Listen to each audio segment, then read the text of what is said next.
All right, all right, all right. So it's going to be a very interesting day today. So we're going to just open up these things right away. But before we do that, make sure that's on the screen. All right. I'm going to say the Lord's Prayer. Our Father in heaven, honored be thy name. May thy kingdom come. May thy will be done on earth as it is in heaven. Give us each day our daily bread, and forgive us of our trespasses,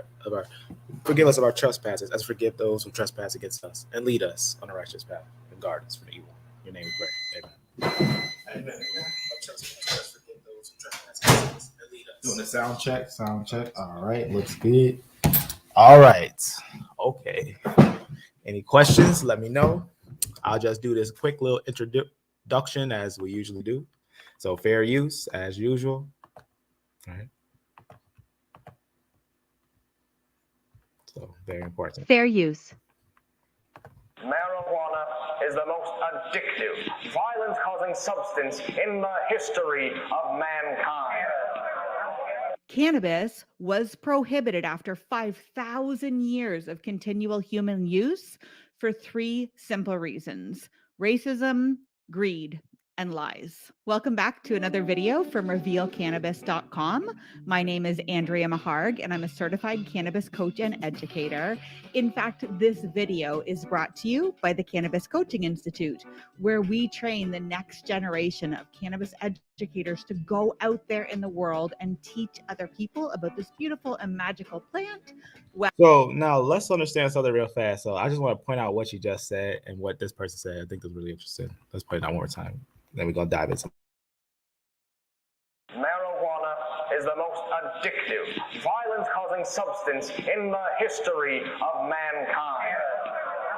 Cannabis was prohibited after 5,000 years of continual human use for three simple reasons: racism, greed, and lies. Well, all right, so we're going to prove that today. We're also going to go over the history of these things. So first thing, I want to make a statement. Green herbs are clean, right? So there's a couple of different verses, a couple of different things where we can go over the sources of the origin of all these things and how these things actually began. But first, I want to introduce something interesting. So now talking about verses and everything, we obviously got to talk a little bit about something that's interesting. This is an interesting one. Marijuana is always kosher as long as you smoke it. The world's first kosher certified medical weed raised eyebrows. So they just talk about basically some weed being kosher and everything. So I thought that was very interesting when you think about it, because when you think about it, the concept of what is cannabis and the word marijuana, we actually going to go into the etymology of the root of that word, and we're going to go into the history of a couple of different things that actually inspired change in the mind of people's minds. Now, real fast, there's two verses I want to just say real fast out loud. Genesis 1:30. And to every beast of the earth, and to every fowl of the air, and to everything that creeps on the earth, wherein there is life, I have given every green herb for meat. And it was so. So meat, very important to know. That means any like food, anything that's consumed, right? So he gives all the green herbs to be consumed. He also goes on and readdress that later on after the flood. He says in Genesis 9:3, every moving thing that lives shall be meat for you. Now, this is when God gave, the animals and stuff. Even as the green herb, so even as the green herb, have I given you all things. All right. Now, what's interesting, we got a very interesting quote from a rabbi. I want to read real fast. That I think is very interesting. Rabbi Cohen, sorry if I say that weird, Cohen, is on a mission to make sure cannabis products are available for anyone who keeps kosher. So a rabbi wants to make sure cannabis products is available for anyone who keeps kosher, and the rest of us too. The very interesting statement, that a rabbi actually wants to make cannabis kosher. And this is 2021. So this rabbi right here, right, or said rabbi teacher, right, he actually wants to educate and provide basically people with a very important substance that actually has a lot of different benefits to it, right? Let me just go and read a highlight from it that I thought was interesting. He said, I want the community to have kosher options available. Rabbi Cohen explained. I help get people connected to this medicine. So let's highlight that real fast. So a lot of times we hear the word drug and medicine. These are used hand in hand. So these are actually very important to know. And they don't want to smoke, right? They don't want basically tinctures, but edibles. So they don't want like, some don't want smoke, some don't want different things. There's different ways to go about consuming the medicine, right? There's different ways of going about consuming the medicine, right? Edibles work well for them. So a lot of people, they think edibles work well. So some just eat it. He says, why shouldn't edibles with the medicine people need be available with the kosher option? So now he's saying that this is really kosher, and actually, why shouldn't it be available? In fact, seriously, why shouldn't the medicine people need or want be available with the kosher or less death-causing option, right? In fact, let's take a quick stroll. So again, fair use a small snippet from this, and we're going to actually go over how actually is known that normal narcotics that are actually acceptable to society, a lot of them actually aren't as good as people think. So there's no way that let's do a quick little view of that real fast. So any questions, statements, or anything, family? Amen, amen. Please share. It's very important because this is going to be very deep. I'm going to do a quick scan on what we actually have today, because some people may look at this like, oh, just another study on marijuana, and probably trying to justify it and all that stuff. But let me actually show you something that we're actually going to go down and have a study on. We're going to talk about the roots and history behind how did hemp get involved with the idea of being a tool used to assign a type of thought to a people that was already using such substances. And it's going to be very interesting, I think. I think it's going to be very interesting. So we're going to go over the actual history of it all. So first, we'll start here. legal drugs could be bad, right? I mean, they're prescribed by doctors. Hate to break it to you, but some prescription drugs are almost identical to street drugs. Kids across America take the prescription drug Adderall, which is an amphetamine. Well, you know what else is an amphetamine? Meth. I'm gonna need to confiscate that. Oh boy, I've got a lot of drugs. The chemical composition of the two drugs is nearly identical. And in one study, people who took both couldn't even tell the difference. So I should stop taking Adderall? No, Adderall helps a lot of people. But the fact remains, we're giving kids essentially the same drug we make scary TV shows about. I am the one who concentrates. And the line gets blurrier. So I'll pause it from there, from that little snippet. So this is actually important. They actually did a very detailed video about how many legal narcotics are actually, in a way, very dangerous and have a lot of side effects. Now, when you actually take a stroll on the journey of marijuana and its history, I'm just going to show this real fast, or a quick summary, one part from this thing that I think is really important. That I think is really important to know. So I'm going to just jump a little ahead. So just to let the Listen, the Drew intro. Carey, all you adults always tell us the same thing. Weed's going to kill us. It's a gateway drug. Vine isn't funny. Oh, no. For most people, weed is essentially harmless. Oh, okay, no way, Jose. Look, I know this stuff is a little overboard, but you can't tell kids weed isn't bad. Of course I can. It's true. And we've known it for decades. For years, marijuana was available in over-the-counter medications. Step right up and try Professor Holcorium's rejuvenating tincture. Now with the Arab hashish. For most of America's history, weed was legal. No one cared about it. Wait, so what changed? I mean, there must be some reason you banned it. Oh, there is. And it's real weird. Enter Harry Anslinger, Commissioner of the Federal Bureau of Narcotics and a staunch prohibitionist. Our funding has been cut. They'll shut me down if I don't find a new chemical to demonize. Let's see. What are people scared of for no good reason? Aha! Mexicans! And Mexicans smoke marijuana! That's it! Hey, racist mob! Marijuana makes Mexicans thirst for white blood! Spread the word! Why would he be so tough on it? Well, why don't you ask Nixon's aide, John Ehrlichman? He said in 1994, We knew we couldn't make it illegal to be either against the war or black. But by getting the public to associate the hippies with marijuana and blacks with heroin, and then criminalizing both heavily, we could disrupt those communities. We could arrest their leaders, raid their homes, break up their meetings, and vilify them night after night on the evening news. Did we know we were lying about the drugs? Of course we did. That's a real quote. Yeah, that's a real quote. Nixon started the war on drugs to bully his political enemies and minorities.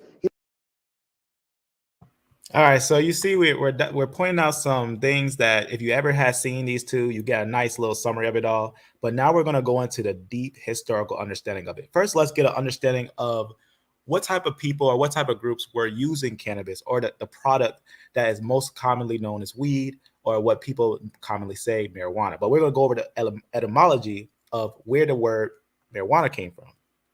So going all the way back to the 1500s, the vast majority of cannabis users have occupied basically certain areas, and basically being in certain groups like slaves, laborers, even sex late workers like prostitutes and stuff, prisoners, low-ranking soldiers, and soldiers. Basically, is letting you know that a lot of people had used this product, but the reason why it's used is important to note. These people use cannabis to cope with the terrible conditions. Let's note that, with the terrible conditions that they experienced. So that's very important. The origin of the word marijuana, right? Sorry if I say that weird. Marjuana. Actually, that's how it's kind of phrased here. Foreshadows its current use. Historically, the earliest and most numerous group of use in Americas were who? Who was the most numerous group, right? Who was the most numerous group to use this product? The most numerous group of users in the Americas were slaves from Western Central Africa. So that's very, very important. Very important, because we're going to see something that's going to connect with that.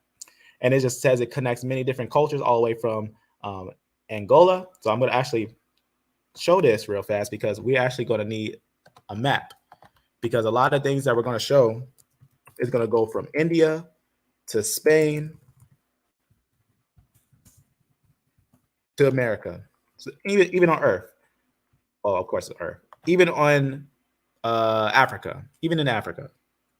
So let me just show this little piece right here. Amen, family. Amen. Oh, yep. We're gonna show some sources from normal too. I like that. Yes, we need this to be shared, because it's gonna be very, very deep today. In fact, I can guarantee you today, I'm gonna show you most likely sources that you've never seen. I almost guarantee it, that I have sources today in the history of these things that some have never ever seen before. We're gonna bring out real old newspapers and everything. So it's saying from here, and just to get the visual view of that, just gonna put this here. I don't know if I even need the word modern there. So from the lower areas of Africa and areas right next to Guinea, right under Guinea, you can see right here, and Gabon, right here, you're gonna see some groups right in areas where you say the Congo is. So from these little areas, we would have a lot of cannabis use. Now, the slaves were the ones that were using it, but they were being transferred to different areas. So that's going to be very important for how that's going to affect the cultures, right? So it says their word for cannabis are now used in nearly all the place they basically involuntary end up during the 17 and 1800s. So anywhere where the slaves went, you will get the word cannabis moving around with them, right? Or later on the term marijuana, right? So marijuana is going to be one of those things that we're going to hear a lot in this. So it was in the time of that 17, 1800s, it was moving around, which includes West Africa, the Caribbean. So it's going to be very important. South America. So remember, South America, that's going to be important for the connection of North America, South America, Mexico. We're going to go over those things. Most notably in Central America. So you can get a good idea of those things, right? For the Spanish word, it's going to become one of the Spanish words right here, right? So it's going to be very important. So we're going to get like marijuana and the term there. Now this one, I'll probably say weird, marijuana. So like kind of like marijuana, but marijuana, something like that. Hana. So get a good idea of that. I'll show you the source here, what's going on here, what it's talking about. So in the conversation, they're having a conversation on this. So they say decriminalization doesn't address marijuana's standing as a drug of the poor. So it's very important to go over the history of where this was being used and who was using it and why they was using it first, to get a good understanding of what was happening in those times. So very, very important. Very, very important first. So just to get another highlight, the origins of the word marijuana or marijuana foreshadows its current use, right? Historically, the earliest and most numerous group of users in the Americas were slaves from Western Central Africa, right? So the ones we were just looking at from these maps right here, right? So from the deep areas of Africa, zoom out there. So we seen that all in these little areas, right? So very important. So the slaves from those areas were doing it, right? And then it talks about that was being used, obviously, in the 17 and 1800s, which include many places of even Africa to America. So very important. That means Southern America and Central America and Northern America. So now let's get a little history of it all, because it's very important to get a little history. So we're going to jump a little ahead, and here it is from a scholar, and I'll show you which person we're going to actually be showing today. I'll let that be right here to go over it. Just so you can see, I got to actually click this to get the video description, so you can see who's going to be talking here, because I don't want you to just hear some random person talking, right? Some random person on the street who don't know what they're saying. So everything that you're seeing here is going to be obviously sourced. So it's going to be rooted in people that you can go and study and see who they are and all that. So this is going to be a doctor. Just going to get his name, Dr. Chris Duvel, right? So it's going to be a very important to know about his story. Let's hear what he has to say about some of these things. I'm going to just jump to a certain part here so that we can hear this very important highlight here. All right, we'll just start right about here-ish.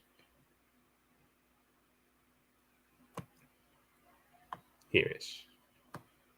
Where is it? We actually need to start about here.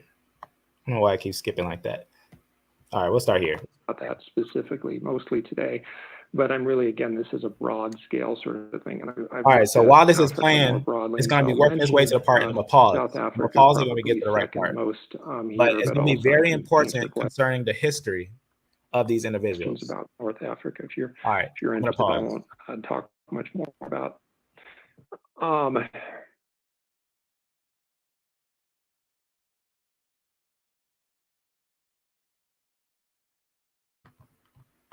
It just did a little refresh. I'm just going to let it do what it's doing. Obviously, it was doing a little refreshing thing there. Amen, family. I hope this is going to be a very deep topic, right? We're talking about, obviously, a narcotic, and we're also having a conversation about basically, in a way, origins of racism in our land. So it's actually going to be very educational on levels, but it's going to be all tying together, as you know how we do, right? So it's going to be very sourced and very, very, very edifying. In fact, like I said, it might be stuff that some people have never seen. Real newspapers, real sources that's going to bring out some stuff that is going to be very, very important to know about. So let this thing open up, jump it back to where it was at, and let this professional give you a little idea of what was happening in that time. Very important stuff, I think. Very, very important. And I'm gonna let it. So Africa is important in cannabis history. It's been a subsistence drug crop in the eastern, the three regions that are mentioned here: East Africa, Central Africa, and Southern Africa. There's evidence that goes back about 2,000 years as the earliest in Madagascar in particular, in terms of where it, the early evidence for it in Africa is located. The earliest images is this one and the one I'll show you on the next slide. People used it in a whole diversity of ways I'll talk about briefly in a moment. But there's a lot of knowledge there, is the short answer. It's important to realize that, that prior image was Angola. This image is Mozambique from the 1790s. The man on the right is holding a water pipe. I'll go back one slide. The guy on the second from the right is also holding a water pipe. It's not as clear there. He has a calabash in this next slide, this image. This is made out of a horn. The water pipe is an African invention. We have archaeological evidence that goes back, again, about 2,000 years. It appears to have been invented before cannabis showed up in most landscapes. But all of the water pipes that people use nowadays ultimately trace back to these African technologies. And so if, we look at language, right? And so this is a map of, each dot represents a different language.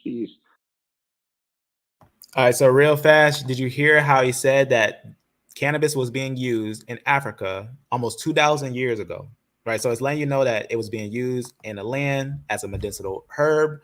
It was being used for a lot of different people, for a lot of different purposes. Let's get into some of the understanding of the history of it. And why did it change, right? We must note something evil and ancient was moving towards hating everything about a certain people, right? And anything they would be involved with would be made to make war against them just because. Let's read an article, for example, from November 1884, right? 1884 issue from Atlantic, how you say that? Let it open up real fast. I'm just going to read a highlight from it that I think is very important of what it says about the greed of our ancestors. Took this simple folk from their dark land, right? Talk about how some of the light-skinned folk took some of the dark-skinned people and placed them in our field. So now this is very dangerous too, because a lot of people, they had that mind mentality, that this is mine now mentality, right? They're talking about America like it's their land, but you got to also remember, yeah, it did become later the land, but remember, by blood, right? So we also have a scripture like that: woe to anyone who builds a city in blood, right? But this is a concept of saying our land and by our firesides. So you hear what he's saying? By our firesides. So he said these people in our land. It says here they have multiplied to millions. So it's letting you know that the Africans were actually small, not that much of them, but because they kept on breeding them or having them for slave and cattle slavery, all that stuff, right? Chattel slavery. And they became millions of them, right? So some people wonder why there's so many of them now, and have been forced without training into the duty of a citizenship. So he's saying that citizenship almost need a training, it says, that often puzzles the brain of those who were trained by their ancestors to a sense of its obligations. So you heard what he just said there? That is actually really actually shows you how the mind frame of that time was, that time's mind was really lost. I think I know probably why it's behaving like that, because I got a little ad blocker off. But I don't know if I want to turn that on. I'll just turn it on real fast or disable it. Disable the little ad blocker real fast, because maybe that's why it's doing that necessarily. Or I'll just leave it like that. If someone wants to get deeper into the source, maybe they can open it. Otherwise, here's a better way that I can do this, because some of these I put the ad blocker on so that you don't get like their news ads and stuff and whatnot. So I'm going to actually post this one on another one so I can just show you the source, because I want you to see that these things are where they're coming from and all that. Okay, maybe I'll just do it on this one. Let me just put it right here. So you can see, and it's from the Negro Problem. So Atlantic, And again, 1844 issue, right, from November.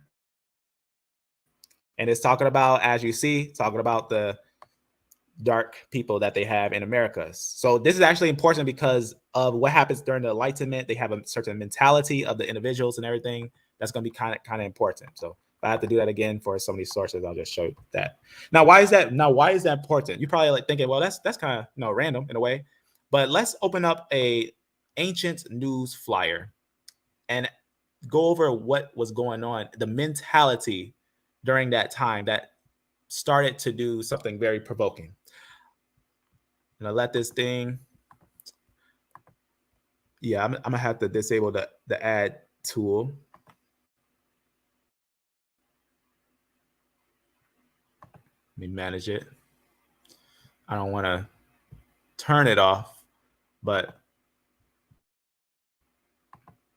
we'll see. I just downloaded this one to see how it is and everything, but it's kind of, how you say, buggy, I think. Yeah. Let me actually uninstall the app, the ad blocker, because I think it is not doing what I want it to do. All right. We'll just remove that for now.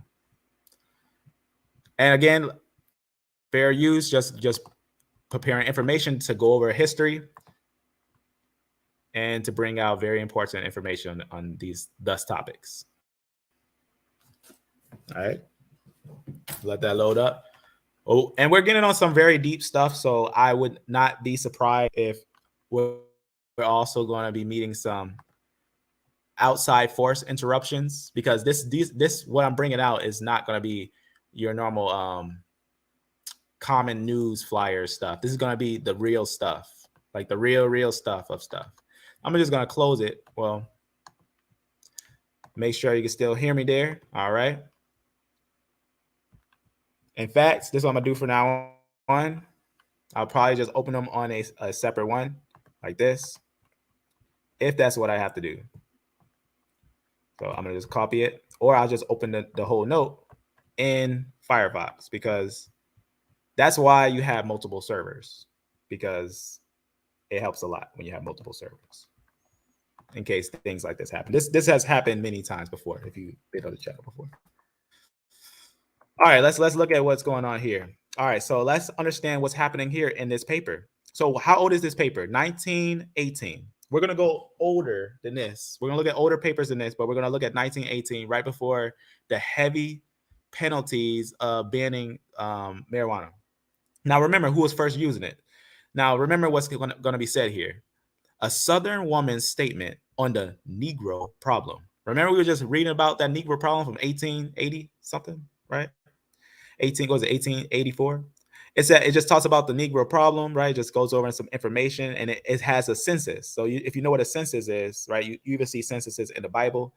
A census is basically calculating or counting the people. So it's counting the people, how many there are, right? So they basically say something interesting there that I think they were worried about. It says there are only 2 Southern states where the Negro race outnumbers the white. So that's probably what's scaring some of these people. They must have put that there like, that sounds kind of scary. But let me jump a little down to where they actually say something. It says the woman of the South feel the time has come. The time has come. Has the time come? It says the time has come to lay once and for all this old ghost, the Negro problem, this phantom which has outlived its time, even for what is known in the South as a hunt. So it's basically saying that the Negroes are like ghosts hunting the land, that they are a problem in the land, right? And this the mind frame. This is what they're saying. Could you imagine a paper coming out and landing on your desk, and you getting something like this in 1918, right? So you're getting a very interesting outlook on these things. Very interesting outlook. This one, if it doesn't open, I got a screenshot of it. All right, I see that some of these are not opening. It's all right. I might even close this tab and reopen it to see what's up with that. That ad blocker may have did something. But here's another flyer. What time frame is it from? I'm actually gonna, in fact, I gotta open it. If you want to know, This one is from 2 years earlier, but it's going to have some very important things that's happening here. Now, what if I told you, obviously, hemp, marijuana, all that stuff was being used by not just obviously the people who were slaves, but many people seen it as a very valuable product, right? Many people seen it as a very valuable product, something that was very useful. I'm just going to open it up on this right here. Right. Let me make sure we can see that. All right. All right. So here's in 1916. So this is going to be 1916. And it's going to have an interesting conversation on this paper. And I'm actually going to point out what actually is said on this paper. So it actually talks a little bit about the Negroes, and it actually has a very important conversation on it. It just talks about a certain Negro. But what happened was, it's actually talking about a lynching. As you can see right here, it says lynching was about to take place, pled with the mob to spare the Negro's life. So someone pled with the mob to spare the Negro's life, and called attention to the fact that the Negro was about to die from the wound. So he's saying that they was already, attacking him and everything, and saying, oh, he might die from the attack. But what happened was, as it says, goes on and talks about the mob. It says someone in the mob fired a shot into his body. He released his hold on the rope, and the hemp became basically felled, right? And it says the Negro was then strangled to death. So this is actually something that's actually important to know, that hemp was being used for multiple different purposes. It was even being highly used in what many would call stretching hemp, right? We'll talk about that phrase. Stretch is actually a phrase that's used in ancient time called stretching hemp, or to stretch hemp. You'll see it like, we're going to go stretch hemp. What do you mean stretch hemp? Let's get a little dive on it real fast to get a little understanding real fast, right? A little deeper in that. Here's another one. This one is going to be from another 2 years earlier, right? So 1914, right here. This one's going to actually be from 1914. And I'm going to actually put it right here again. So 1914. So July 24th, 1914. All right. There's a little post and everything, but I'm going to show you what's actually on this post. All right. Open it up real fast. All right. So it just goes on and talks about a couple of different things, what was happening in that time. And it talks about a governor and a couple of different things. It's really interesting how they talk about the Negro and then talk about how they deal with them. It says, Jennings said the governor could not do, basically, the speaker claimed that Jennings, if elected, would try to have the 14th and 15th Amendments appealed, right? Now, what are the 14th and 15th Amendments? Let's just go to that. Let's go first. Look at the 14th Amendment. Yeah, I might close this. All right, I'm gonna close real fast and reopen on this thing just to see, maybe just reset the tab.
All right. All right, we're back. All right, so it looks like that little dog, and it must have did something. I'm not even sure, but we're gonna get right back to what we was doing. I probably cut that piece there, the live, because if the live goes a little long, then it depends if I can cut it or not. Sometimes long lives you can't edit it at all, right? So we're giving truth, real truth with no edit, right? So real truth, real sources, real facts, real history. And we're going to bring it to you with a holy conversation as usual, right? So that means, if you want to educate your families and all that stuff, of course. All right, let me actually open up this Evernote. Make sure everything's able to open here. All right, looking good. All right, looking good. Looks like it's signing in. And it's signed in. All right. It was just a little thing happened earlier. I'm going to actually turn the screen share on now. Just move some of this stuff that's in the way. All right. Let's present the screen. It's a show and tell, right? I'm going to show it and tell you the truth about it. All right. So again, it's got the little map. So what did we get so far? So we already know that individuals, right, dark-skinned individuals from Angola and different areas of Africa, the Congos and everything, had cannabis like 2,000, thousands of years ago, hundreds of years ago, right? And then they were taken, moved, and they were put in areas of Portugal, well, from the Portuguese, but they were moved into areas of Portugal's lands that they owned at that time, Brazil and Southern America, Central America, and Northern America. So that's going to be very important. And that would introduce some of the fancy products there. Now, there's going to be other people that we're going to also speak of that has involvement with this. But this is one of the most pieces that sometimes people don't go over. They'll start maybe around 1930, but we're going all the way to the past and go over the evidence of these things. All right, make sure that opens up there. All right, looking good. All right, let's get back down to where we was at. So right where we was just talking about, we was on the one from 1914. So right here, 1914. We go down, we got to get a little understanding again when they talk about the 14th and 15th Amendments. Just want to talk about what are the 14th and 15th Amendments again, right? Now let's hear what it says on some of the parts on it, right? All persons born or naturalized in the United States and subject to the jurisdiction, therefore, are what? Citizens of the United States. So what was he trying to, remember, what did that person, what was his goal on the 4th and 5th Amendments? What is he trying to do on the 4th and 5th Amendments? Have them appealed, right? So that's kind of strange to have that appealed. Why is he needed? What do they need to have that appeal for? And the state wherein they reside. So very, very important. So it's basically making someone a citizen, right? Basically a law that's making someone a citizen. What about the 15th one? Right, it says right here, the 15th Amendment of the United States Constitution prohibits the federal government and each state from denying or abrading a citizen's right to vote. Why? Because who wasn't allowed to vote? What was the groups that weren't allowed to vote? Now, there was certain sexes that weren't allowed at certain times, females, but men, people of color, also were not allowed to vote at some times, right? On account of race, color, or previous conditions of servitude. So a lot of times they'll say, oh, slaves, they're only such and such percentage of a person, right? 2/3, 2/5, stuff like that. So this is actually saying, let's pay attention to what this is saying. This is literally saying, right, that if elected, would try to have the 14th and 15th Amendment appealed. That's very strange. Not tie the Negro at the end of the hemp rope, like Governor Bless. You heard what it's saying there? So what is he saying? Is he saying what is this conversation they're having? Are they literally saying that either they're going to remove the ability for these people to become citizens, or they're going to kill them? That's actually what they're saying here. They're saying either they're going to remove the ability for them to become citizens and bring forth what is called prejudice practices, because that's where, if you notice, whites only, blacks only, a lot of separation like that. That was after, obviously, slavery. Slavery is a little different than when the time of prejudice acts came. So makes sense to the time. That's what the mind was at that time, right? Very, very important with that. So again, another statement that actually talks about that same thing, that same concept. So that was in 1914. Let's go a little down. Actually, you can see right here. It's going to open up. See if it opens up this time. All right, there we go. All right, so 1914, another newspaper was talking about the same ideas. You can see right there. Just talk about some of the individuals and whatnot. So just talk about some different things of what was happening there. Right. Let me just go to the little screenshot there for the part that I want you to see on there. So just right there. Goes on and says the speaker claimed that Jennings, if elected, would try to have the 14th and the 15th Amendments repealed. So that's going to give you a little more understanding when it's saying appealed. This one's saying repelled. Not tied a Negro at the end of the hemp rope, like Governor Bliss, or how you say that, Blease, right? That's very interesting how they're talking. They're just talking about like, well, we got to remove our actual laws of the land, or we got to kill them. That's actually what they're saying. So that the mind frame, the thought of that time was very interesting. Here's a really, really crazy one. Really weird too, because on the title of this newspaper, it said, "Beast narrowly escaped wrath of angry citizens." Why does he now? Who are they calling a beast in this newspaper? Who are they actually calling a beast in this newspaper? Very, very odd when you think of the mentality of the individuals of these times and what they was actually doing. So you can see right here. See, it says beast narrowly escaped wrath of angry citizens. So who's it calling the beast there, right? Unidentified Negro escaped capture and probably hemp stretching. You heard that phrase right there? Probably hemp stretching, right? So he's probably hemp stretching, right? It says a Negro man had been found in a girl's toilet room at the Bonnie Street School, and says, and that he was the same fiend who on the previous day, while loitering around the school grounds, had made an, it says, indecent exposure of himself before some of the girls at the school. Now, is all these claims actually true? A lot of it we don't know because they don't take a lot of these people to trial. That's the difference between hanging and lynching. So lynching, someone goes to a trial, they figure out, they get all the evidence in the cases, but no, a lot of times it was lynching. So a lot of times lynching is actually where the crowd, the public, is so outraged that they put it in their hands to solve the case and just basically kill because they heard a saying. But we're going to actually learn that there was a lot of lies in that time, in those times when they was just going around spreading lies and whatnot, right? So real fast, you can hear just from here. Look at that little highlight here.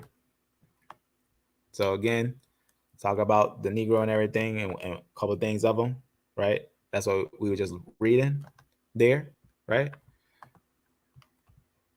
But we're going to go down and get a little more detail, little more. So went out hemp stretching. So it said he went out hemp stretching, right? You heard that how it said that, right? Probably hemp stretching, right? Probably hemp stretching, it says, right? We can get a little more understanding on the saying there, what's being said there from this one. Now, this one is going to be very interesting because it's going to be very, very early as well. So these are going to obviously be papers from 1910 to 1919. So the reason why I'm showing you that time, because in 1920, we're going to see a major law that actually comes to pass in 1920. But this is how the thought, you got to note how the mind frame was during the night in that time frame, right? And we're going to also connect that with when people start bringing up jazz, right? And we're going to talk about those things. The first here, it says 3 Negroes are killed, right? And how did they die? 2 Negroes stretch hemp. 2 Negroes stretch hemp. It says right there. See what's going on there? You don't hear it. You'll never hear this phrase anymore. You don't hear this phrase anymore, but you would have heard this, and you would, in that culture, you would understood what that meant when someone said they stretch hemp, right? There's no other detail on there. It just tells you they stretch hemp. Right? What does that mean, stretch hemp? Right? How they die, whatnot. It just goes on and it just talks a little bit about them and everything. Just says 3 have been killed, right? And everything. And just talks about the 3 are dead and everything about what happened with them, right?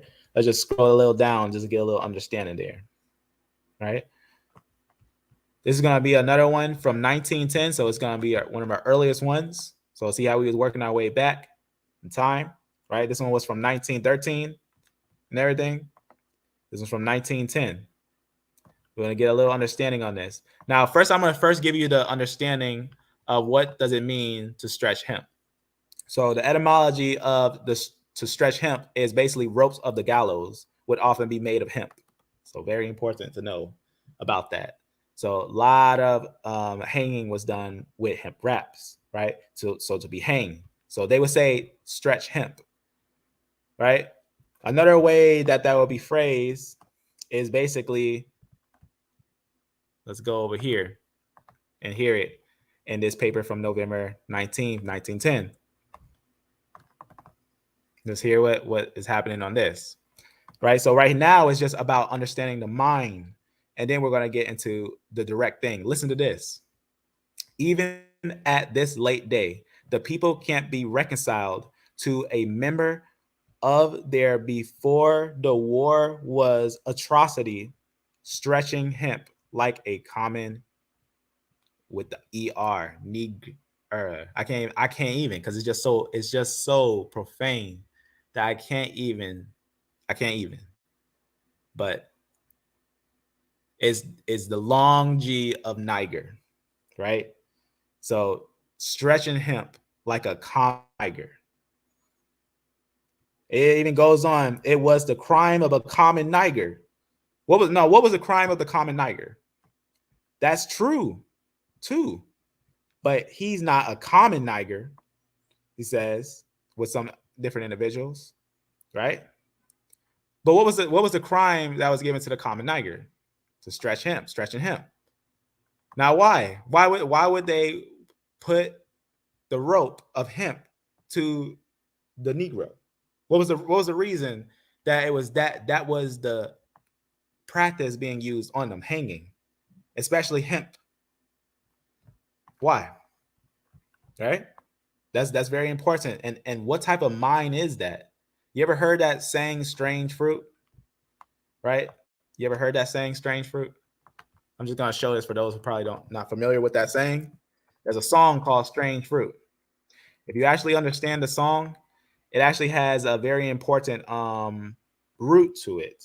Strange Fruit actually is a song that protests the lynching of Black Americans. So if you ever heard that song, right, Billie Holiday, that's what he was actually singing about when he's saying strange fruit in the trees, right? I'll just for the sake of it, I don't know. I'm not gonna play it because it's too short and we want to keep staying on fair use. But if you ever want to hear strange fruit, and you understand why. Now, why am I bringing up strange fruit? Matter of fact, we got to play. We got to at least play a snippet. We got to, because the subject matter is now moving to jazz. We're moving to jazz, and we got to understand this. What was jazz? Right? What was actually jazz during the time of people growing and all that? Let's just get a little idea real fast of some of the sound of it.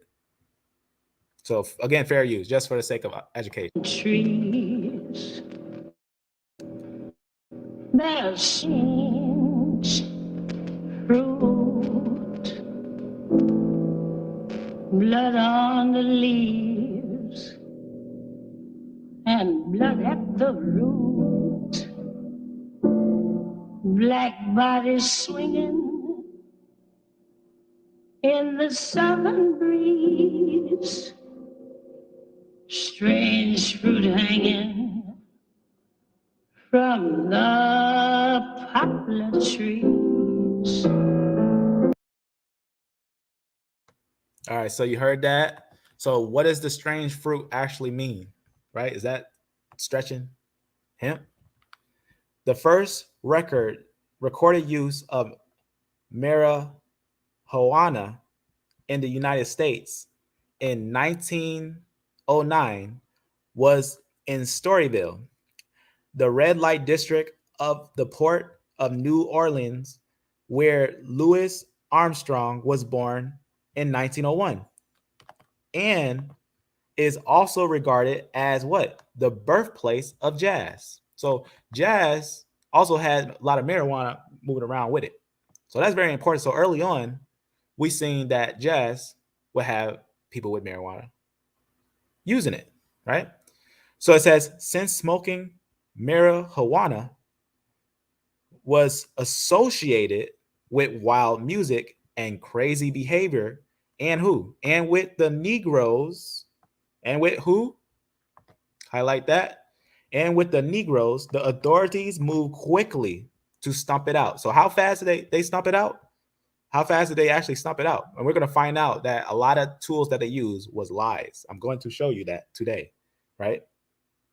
From 1910 through the end of 1930s, New Orleans government officials and media conducted basically they was wild, right? Very, very, very vicious, very, very wild, right? Racist press campaign. So hear what it's saying? Racist press campaign that was to set an unseemly, right? Basically anti-pot propaganda, right? Long story short, New Orleans was first to ban the weed in 1920. Remember, I was talking about the 1920s. We're going to talk about that. And all Louisiana followed suit in 1927. It says, by the time of that prohibition of alcohol was repealed in 1933. So there's that repealed there. Remember, we heard repealed earlier when we talk about those constitutions of those individuals, whether they was going to either repeal their rights of the 14th and 15th amendments, right? They were going to repeal that 14th and 15th amendments, or they was going to what? Bring the Negro to the hemp. So what we mean? Stretching hemp, right? So very, very important to get an understanding of there, right? At the 1933. So very, very important. But let's go a little more deeper into it. But first, let me show you a little bit of that. So you see right here, so Reaper Madness, right, rears its ugly head, right? You just see that they're basically giving us some understandings of what's happening in those lands, right? They're giving us some summaries, but now we're going to get a little more deeper into sources. All right. Let's get a little more into it. So remember, jazz is a sound, just like I showed you that strange fruit, that music. That's a sound that actually a lot of it is expressing their inner emotion. And a lot of it is actually true. A lot of sayings that they're saying is true, though it has a melody. Then you'll start seeing like upper jazz and stuff like that, high music. But the sensitivity around segregation in music business, in the music business of this era, can be viewed from the perspective of natural events, right? Just going on, obviously talk about the burst and everything. I'm just gonna jump a little down. Well, basically, this one right here is actually important. The demise of race records were some of the worst incidents of white on black violence in American history. So basically, you know, they were basically trying to make people of color not heard. So it's very important. But now we're in 1910. So it says, for 2 days in July 1910, a white mob in the East Texas town. Now also let me also address this, that while we're talking about black and white, I'm not endorsing like if someone's white, someone's black, you should fight each other, go against each other. This is about history, so very important. So white mob in East Texas town, right, attacked black residents based on basically rumors. Basically, they attacked them. Like I said, lynching is not actually taking it to court. It's basically just a group coming together and putting the law in their hands. So they basically attack the crowd because of rumors, right? From a said fraudulent business deal. There are estimates that as many as 100 blacks were murdered. You see, what time frame was this happening? 1910. This is actually going to be important for how the minds of the individuals were, right? Very important. 100 blacks were murdered, and many survivors fled their farms and homes, cutting the African American population of that town by half. And now remember, jazz was also connected with marijuana, but we're also going to find some very, very, very dividing events that would happen in that time. So this just goes a little bit over that, right? So this individual is basically giving us information about, the crazy blues, right? Jazz, the blues, and all that stuff, right? And talk about what happened during that time and the massacres that was happening in that time. It goes a little more into detail. You can read a little more into it. We're going to go into another highlight here. All right. Scroll down here.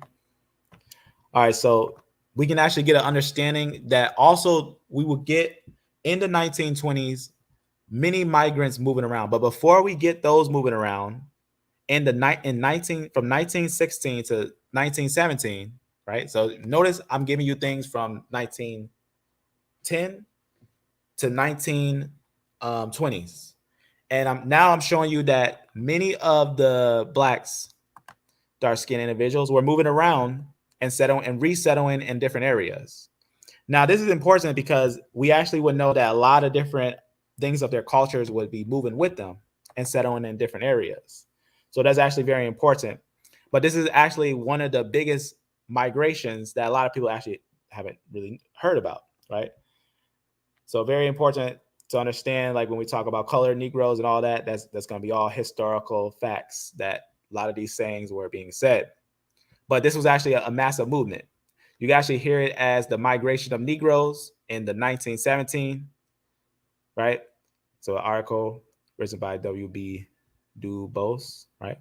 So he just writes about basically the Great Migration, right? Massive movement of African Americans out of the South to the North in what would later be called the Great Migration.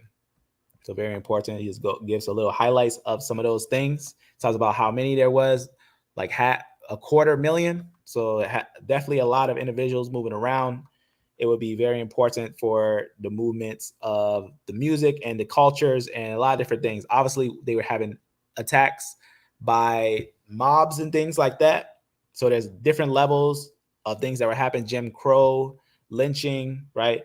Bad treatments on farms, right? A lot of different things that would happen to them in those lands that caused them to move around and relocate. This also will be introduced into society as something that is on purpose, right? A lot of these things will be on purpose, but there's going to be another group that's going to enter those lands that's going to cause basically the groups to become a target. But first, before we do that, I'm going to show you a little video for a summary of what we just went over. And then we're going to talk about what group joined in that heightened the idea of using marijuana as a tool for the racism. With Mr. B. What is green?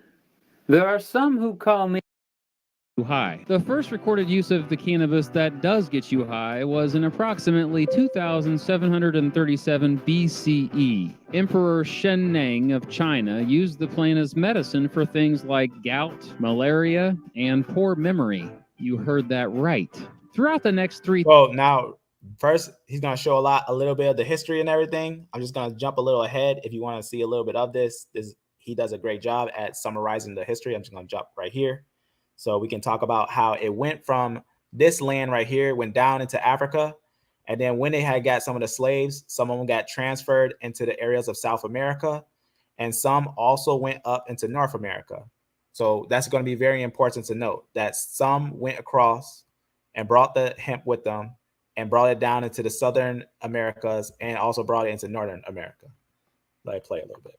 Dramatically increased. By the end of the 1800s, though, attitudes toward cannabis had started to change. A growing number of people were freaking out about drugs in general, as alcoholism and opium addiction were dramatically on the rise. The British led the charge. They passed the first modern law against certain dangerous drugs in 1868. Many soon began to believe that cannabis use caused mental illness. In 1893, the British government became concerned with cannabis use in India, which they controlled at the time.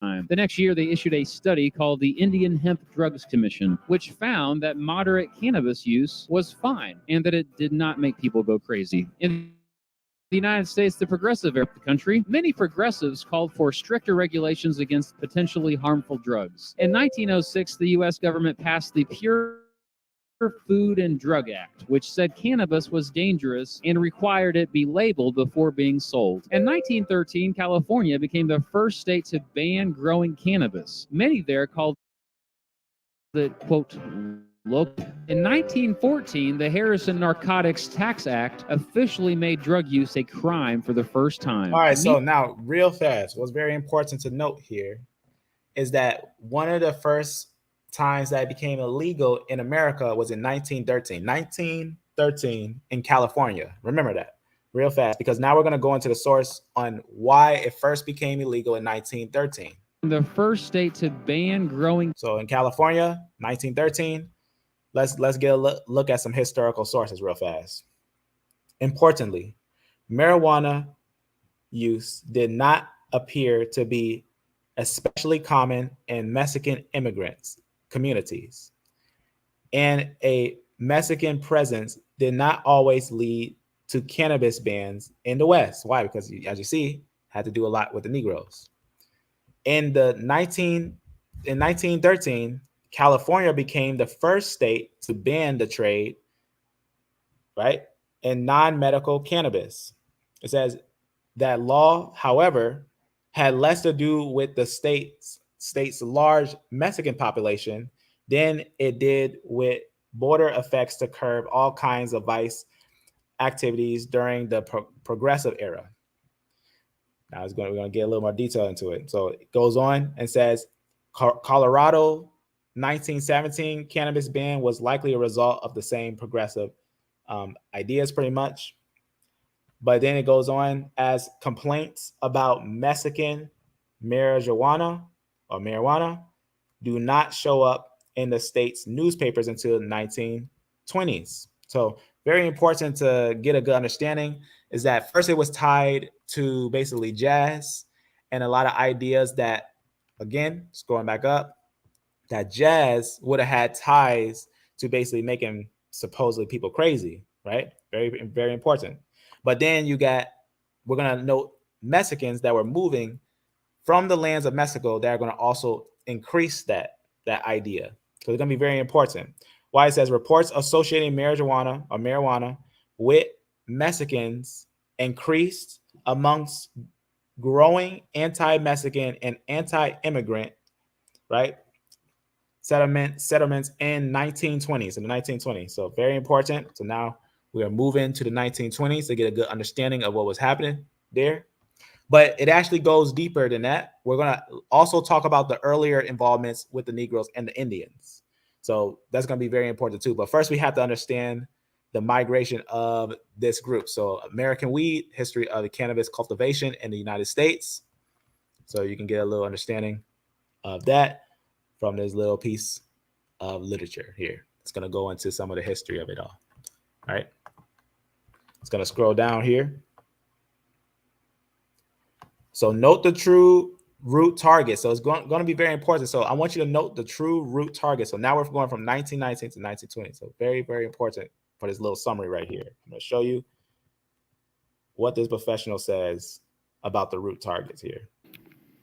Oh, and on top of that, we have racial problems to deal with as well, because 1919 was known as Red Summer, as 25 race riots are going to erupt across the nation.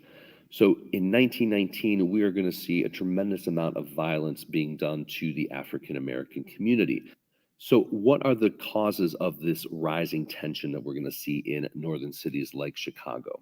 Well, number one, the African American population in northern cities is growing significantly due to the Great Migration, as hundreds of thousands of African American men, women, and families move north or west to seek industrial jobs in industrial cities like Chicago, Pittsburgh, Cleveland, New York, Detroit, places like that. So there's more African Americans in the community, and that is going to start to disrupt things which had been predominantly white in many places. As more African Americans come north, there's going to be more competition from jobs. Typically, African American workers were paid less than white workers, making them slightly more desirable to be hired in factories. There's also going to be more competition from housing. The changing status, the changing economic and social status of African Americans. They are making more money. They are moving into nicer neighborhoods. They are a couple of generations now removed from slavery. It's a challenge for people's stereotypes and opinions of them. And we don't always react positively when our ideas and beliefs about people are challenged.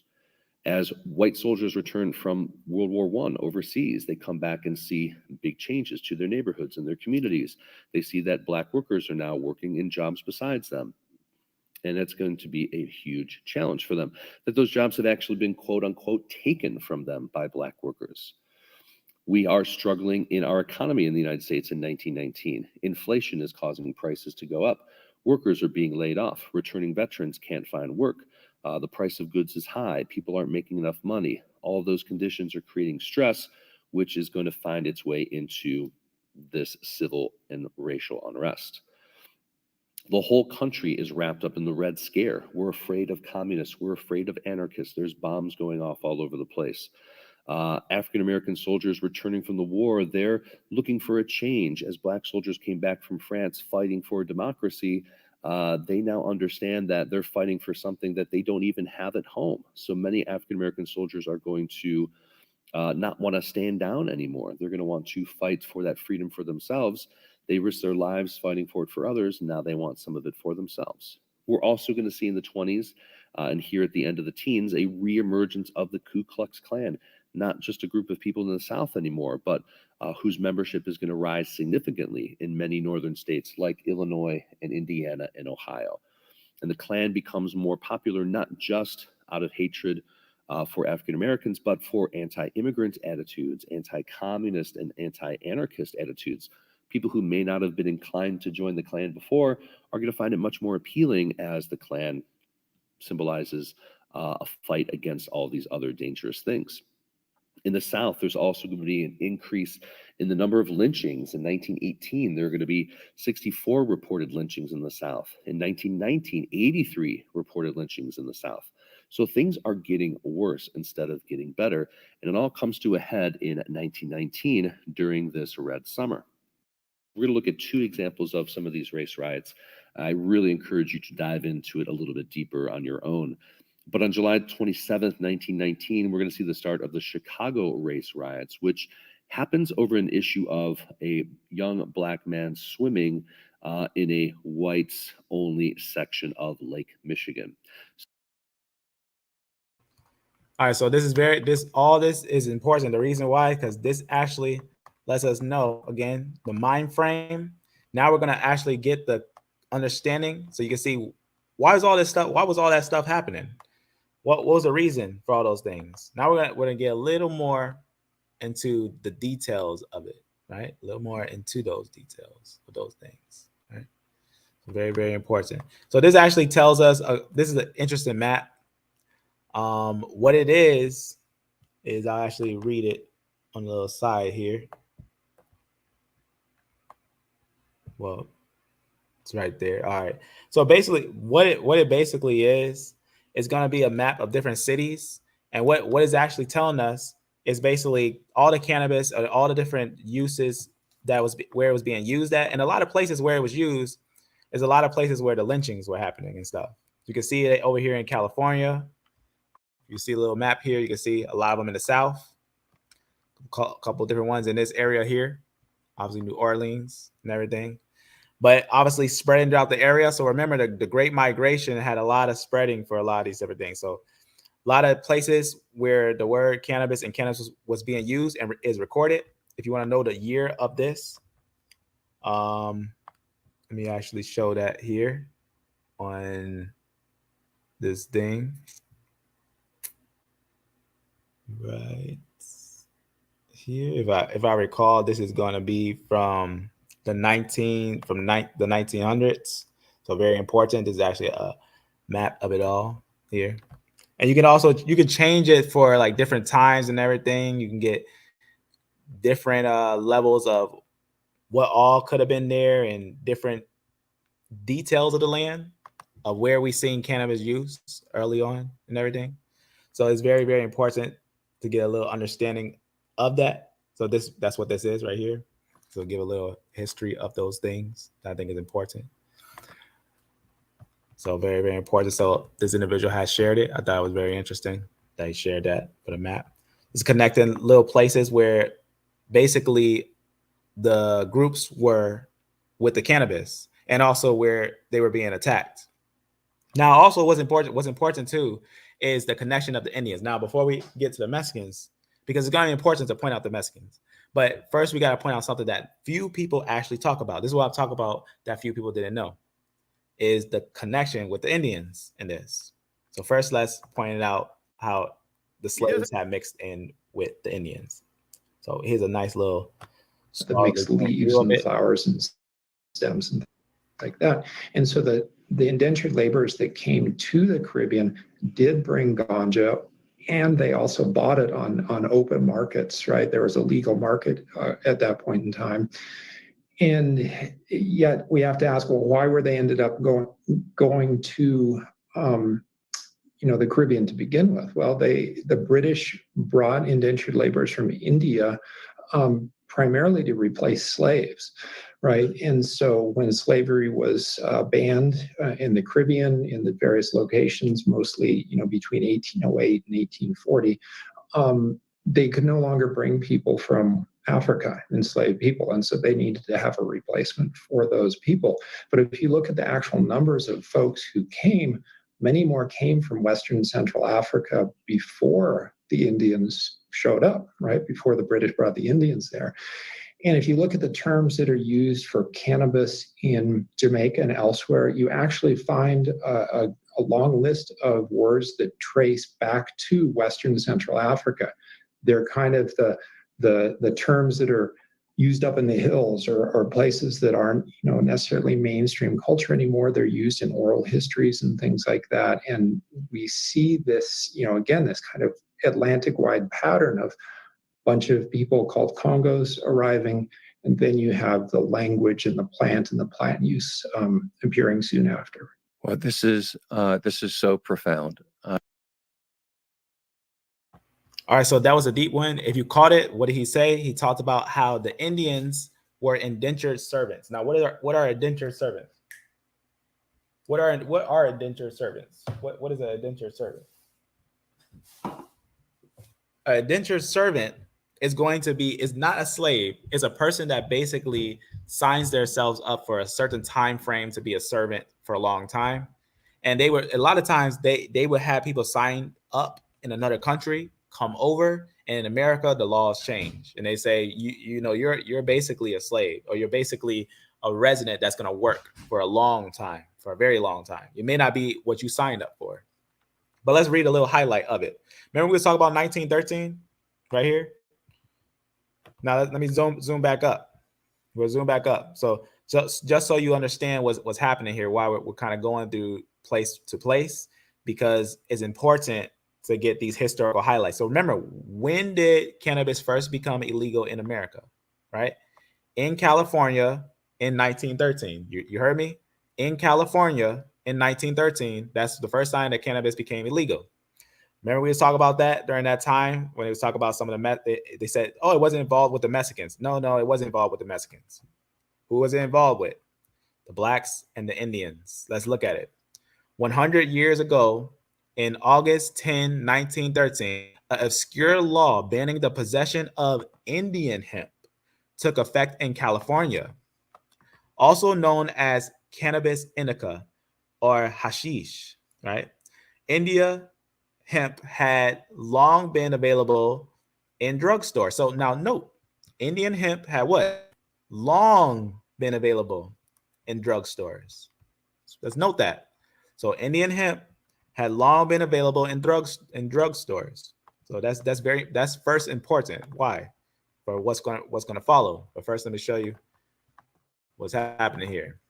Right. So Indian hemp had long been available in drugstores without causing any evident problems. So remember, it also didn't cause any evident problems without causing any evident problems. Let me put an underline on there. Hemp was also grown as a fiber crop in the Central Valley.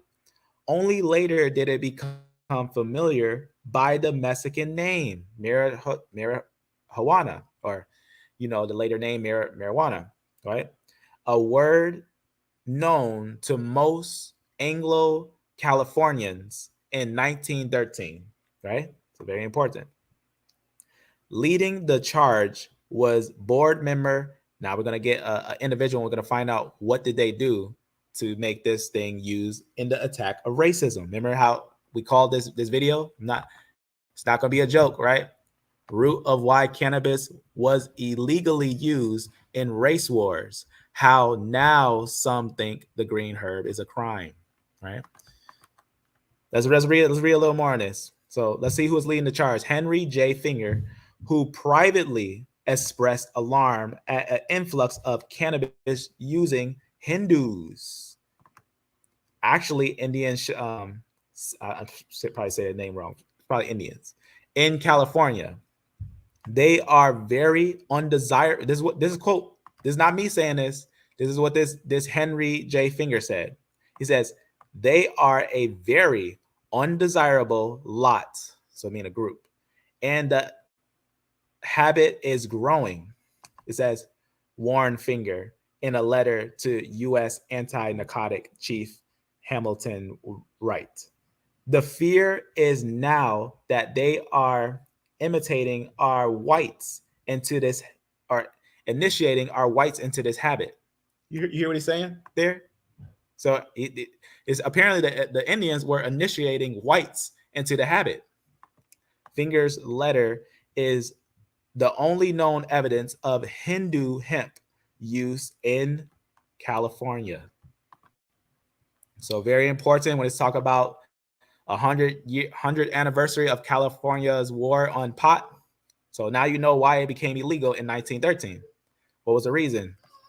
Because of Hindus, they say, right? And we're also going to combine that with as Mexicans and all that, and immigrants, right? I'm telling you, it's gonna be deep. All right, so the forgotten origins of cannabis prohibition in California. So this is going to show you the forgotten origins of cannabis, the cannabis prohibition in California. Very important. All right. So it's going to show you the forgotten origins of it. Let's get a look at it. So it just lets us know long before even that 1930s laws, right? Cannabis was prohibited by California in 1913, right? Just talks about the law and everything. And who was it connected with? It just goes on and lets you know the law was originally proposed by board member Henry Finger, supposedly to prevent the spread of cannabis use by Hindu immigrants. So who was it? What was it used for? And what was it actually used for? Was it actually a crime? Was cannabis actually bad? Or was it used as a tool of race and attack of peoples? Let's pay attention to the details that's happening here, right? So again, the details of how this was actually being used in its beginnings, as it starts, right? This is the root of it all. You get the roots, right? So you can see what's going on there. The board again staged raids against marijuana in Mexican districts of Los Angeles in 1914. So you can see 1 year later, they start raiding people. They're like, oh, it's illegal. Whoever has it, well, now we can raid them. Now whoever has it, even though it was legal, we're going to raid them. And most people who had it also, remember, it was a poor man's medicine. So it was a very cheap medicine to have that had almost no side effects. Despite increasing penalties, used gradually speeding during the 1920s, right? And after, basically, use of the narcotic and the medicine was still increasing, even though they was bringing increasing penalties on them, right? They was continually persecuting them, right? So very, very important. So I'll give you a little summary of it all. Weird orgies, wild parties, roots in hell. How did marijuana get such a bad rap? The answer is simple. Racism. As early as the 1800s, there were no federal restrictions on the sale or possession of cannabis in the U.S. Hemp fiber from the plant was used to make clothes, paper, and rope. Sometimes it was used medicinally, but as a recreational drug, it wasn't that widespread. A New York Times article from 1876 even cites the positive use of cannabis to cure a patient's dropsy, basically swelling from an accumulation of fluid. In the early 1900s, an influx of Mexican immigrants came to the U.S., fleeing political unrest in their home country. With them, they brought the practice of smoking cannabis recreationally, and it took off. The Spanish word for the plant started to be used more often too, marijuana, or as it was spelled at that time, marijuana with an H. This is when the more sensational headlines about the drug began to appear. In 1936, a propaganda film called Reefer Madness was released. In the movie, teenagers smoke weed for the first time, and this leads to a series of horrific events involving hallucination, attempted rape, and murder. All right, so you see what's going on there. Now, notice in the start of it, it says something kind of profound. And now we got to go into the direct source. So you see how we got some sources that talk about the Indians and everything. Let's look at some old newspapers and see if that's what was really going on. 1919, we got a very interesting newspaper, very interesting articles that was seen. A couple different articles that we seen in those times, a lot of different ones. In fact, we even got articles that say they were prescribing abstract from cannabis. It's right here. Say abstract from cannabis, right? You can see what's going on there. It's got like 1/2 a grain, right? So he was selling some of those things and whatnot. Even it says that they were for children, right? It says it's been standard whatnot for homes. It says women who are grandmothers today were given pesos when they were children. So you can see what's going on there with that. Very, very interesting. But one thing is really interesting in particular is one flyer on here. So there's a couple different ones, different flyers. But there's one in particular that I think is very interesting from 1919. Now, I'm going to point to it right now and what it says. It actually addresses the Indians. This is actually going to be a picture of this. I actually snipped and made it the thumbnail. Why? Because it actually goes over the prohibition of basically cannabis. And it basically talks about the Indians. And it talks about what they must end. I covered it up, but it was talk about basically sex groups and whatnot, orgies and whatnot. And this is what it talks about. Let me read it. So it just goes on and talks about some things. I'll read it from the bottom because I gotta start right here. So again, it's talk about that cannabis indica. Remember that cannabis indica was connected with the Indians. And then we just go up here. It just talks about growing among the Indians, and it is believed that legalization. Why am I tongue twisted? Should be enacted prohibiting. So it's saying a certain legislation. Why the word twisting my word, my tongue? A certain legislation. I get that weird word twisted. A certain law, pretty much, should be enacted prohibiting the sale of such articles to the Indians. So they're saying, though they came legally with the substance, they're saying we should make a law to stop them from having their legal substance. You hear what I'm saying? The sale of such articles to the Indians, and to introduce, or the introduction of them into the Indian country. So it's basically saying to prohibit anything that's coming from the Indians in the Indian country. It is suggested, therefore, that there be inserted in the bill after the word intoxication, the words or cannabis indica or Indian hemp, right? Basically talk about legal narcotics and whatnot, cocaine or its derived probably said that weird. But basically what the most important part what we need to understand here is what it's saying about the bill. What is the bill? Now, what is the law? What is this bill saying? And what is it actually bringing up? Something that they was already talking about, that they're trying to constantly make it illegal for the Indians. So they constantly try to make it illegal for the Indians to have this. Now, there's a couple different flyers on it. You can also find it if you look up India cannabis and India hemp and things like this, right? So you'll find a lot of different evidences on that, right?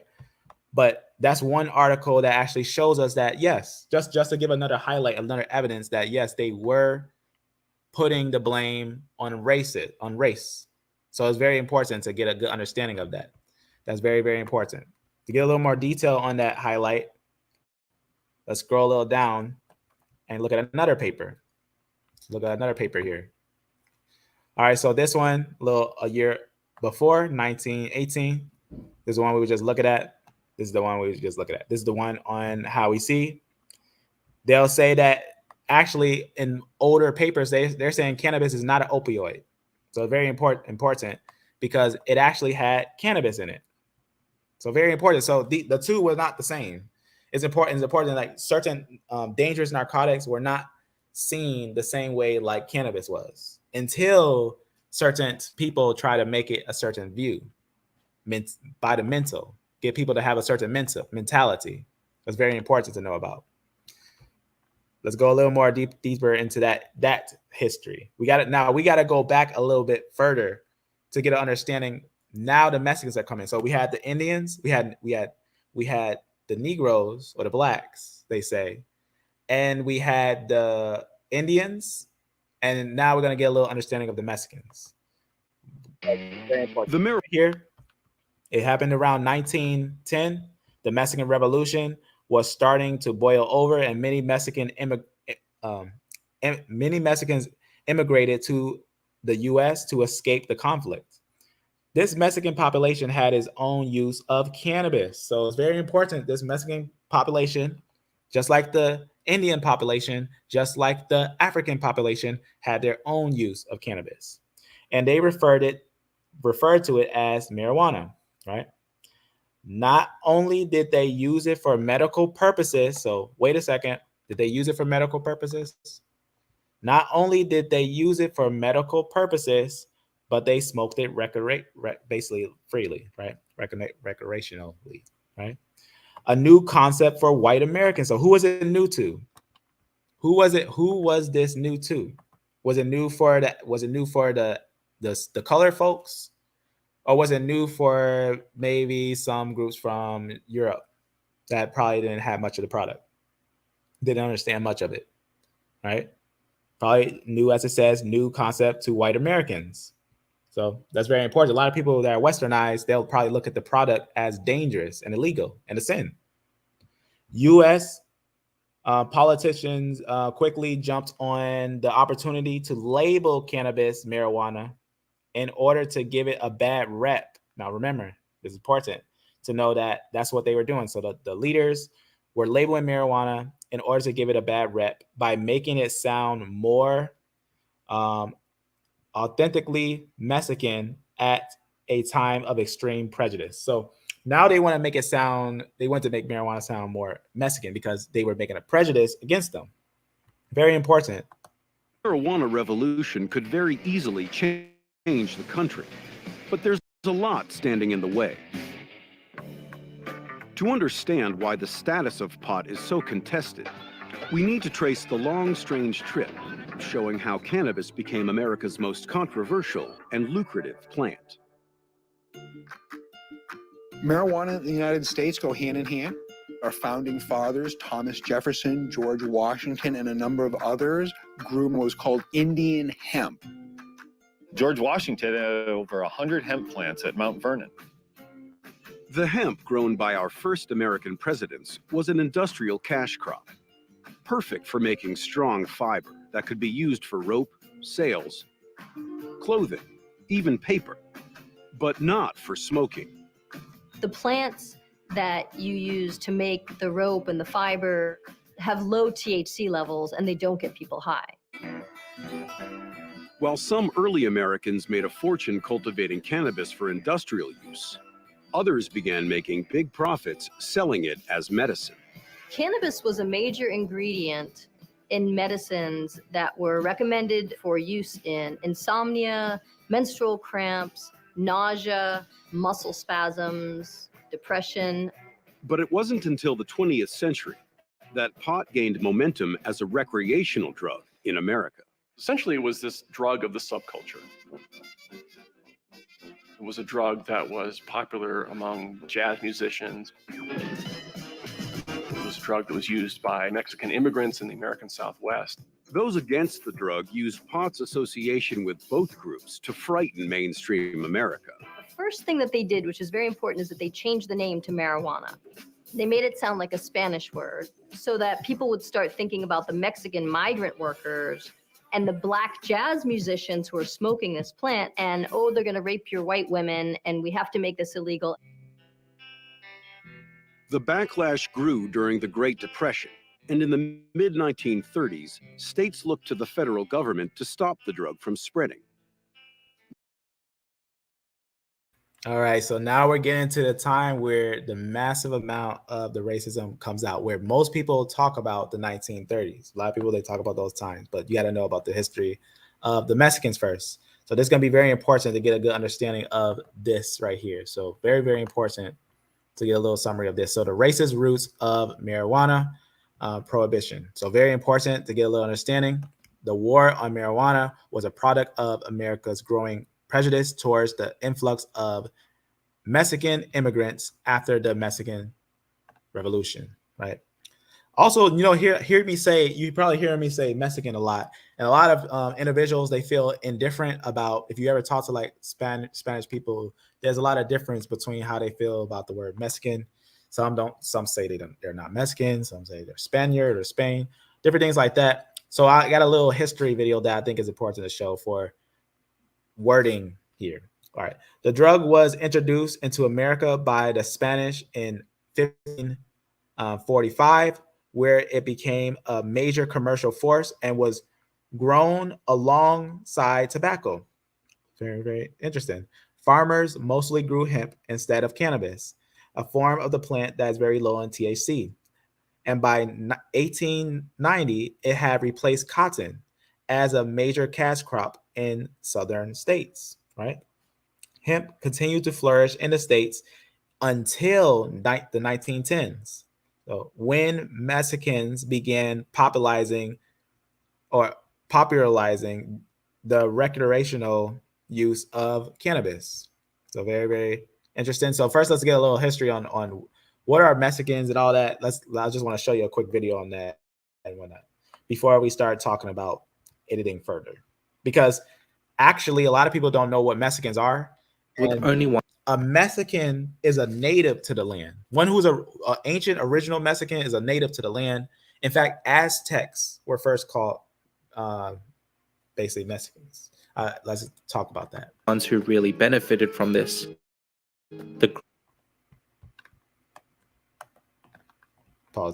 Discontent was also taking place during the Enlightenment, when all sorts of power dynamics were being scrutinized, so it makes sense that revolution was soon on the doorstep.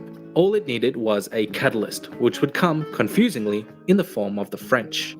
When Napoleon invaded Spain, he basically threw centuries of political establishment out the window, putting his brother on the throne and making all manner of a mess in Spain's colonies, who really didn't know how to react. When instability power dynamics, that is usually when revolutions happen, and with New Spain, it is no different. Peninsulares just wanted the old Bourbon king back, the Criollos just wanted to get rid of the Peninsulares, and the Mestizos just wanted to get rid of both the Peninsulares and the Criollos because they couldn't really tell the difference anyway. Soon the whole nation was up in arms with competing aims that changed over time, but toward the end of the uprising it was all gung-ho for independence. Getting all the factions to agree what they were fighting for was the real challenge, however, and would only be duct taped together in a compromise called the Three Guarantees. Mexico would be founded on the principles of unity, independence from Spain, and Catholicism. The war lasted 11 years, fought not only with Napoleonic Spain but also the restored Bourbons. The new nation would be named after their Aztec ancestors, upon which they had built their capital city. But the Aztecs never called themselves Aztecs, but rather Mexicas, and their land was Mexico. But history tends to call this era the First Mexican Empire because 1. It had an emperor, and 2. It ruled much of what we call Central America as well. And putting it diplomatically, the empire came to an end after just 2 years, mostly because factions who supported one of the 3 guarantees always just kind of felt that they didn't much care for the other 2 beyond, winning a war, and so the whole thing kind of just fell apart because nation building is hard. So hard. So what was the most important thing here? You see that the original inhabitants of the land, Aztecs, so they call it Aztecs now, actually knew themselves as where we get the word Mexican. So the Spaniards came over there from Spain, and they took the land from the Mexicans. And a lot of them became Mexicans by mixing with the Mexicans, and a lot of them now are called Mexicans.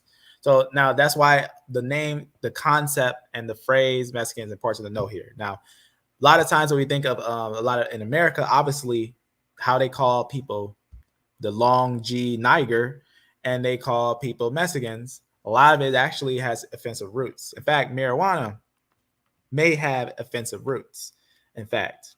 But I'll give a little more history from another point of view real fast.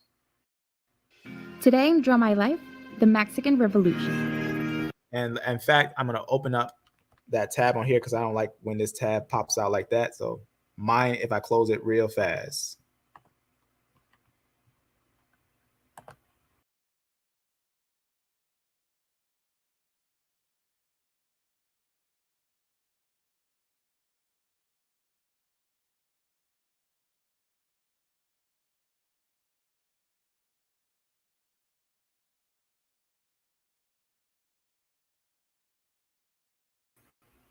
All right. Shalom, fam. Shalom. So as you see, these are real sources. This is the real depth. You'll never see all this comprised into one video like this. A lot of people they'll skip the details of how many different races were involved with the racism that was being brought on the different individuals and how the ties tie all together.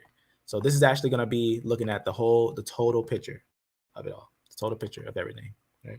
Very, very important. I think Much of the media portrayal kicked in. Harry Anslinger took the scientific imported marijuana as a violence-inducing drug, connected it to Black and Hispanic people, and created a perfect package of terror to sell to the American media and public. All right, so that's very, very important stuff. So very, very important. So first, a little this is some history of the rise of Mexicans. I'm gonna skip this one. This is just extra. This is just to get a little understanding that yes, we know about all that and everything. But let's get into why they say Mexican, all that stuff. So remember, is their sayings, right? So the people of that time, their mentality was jacked. But let's hear it all.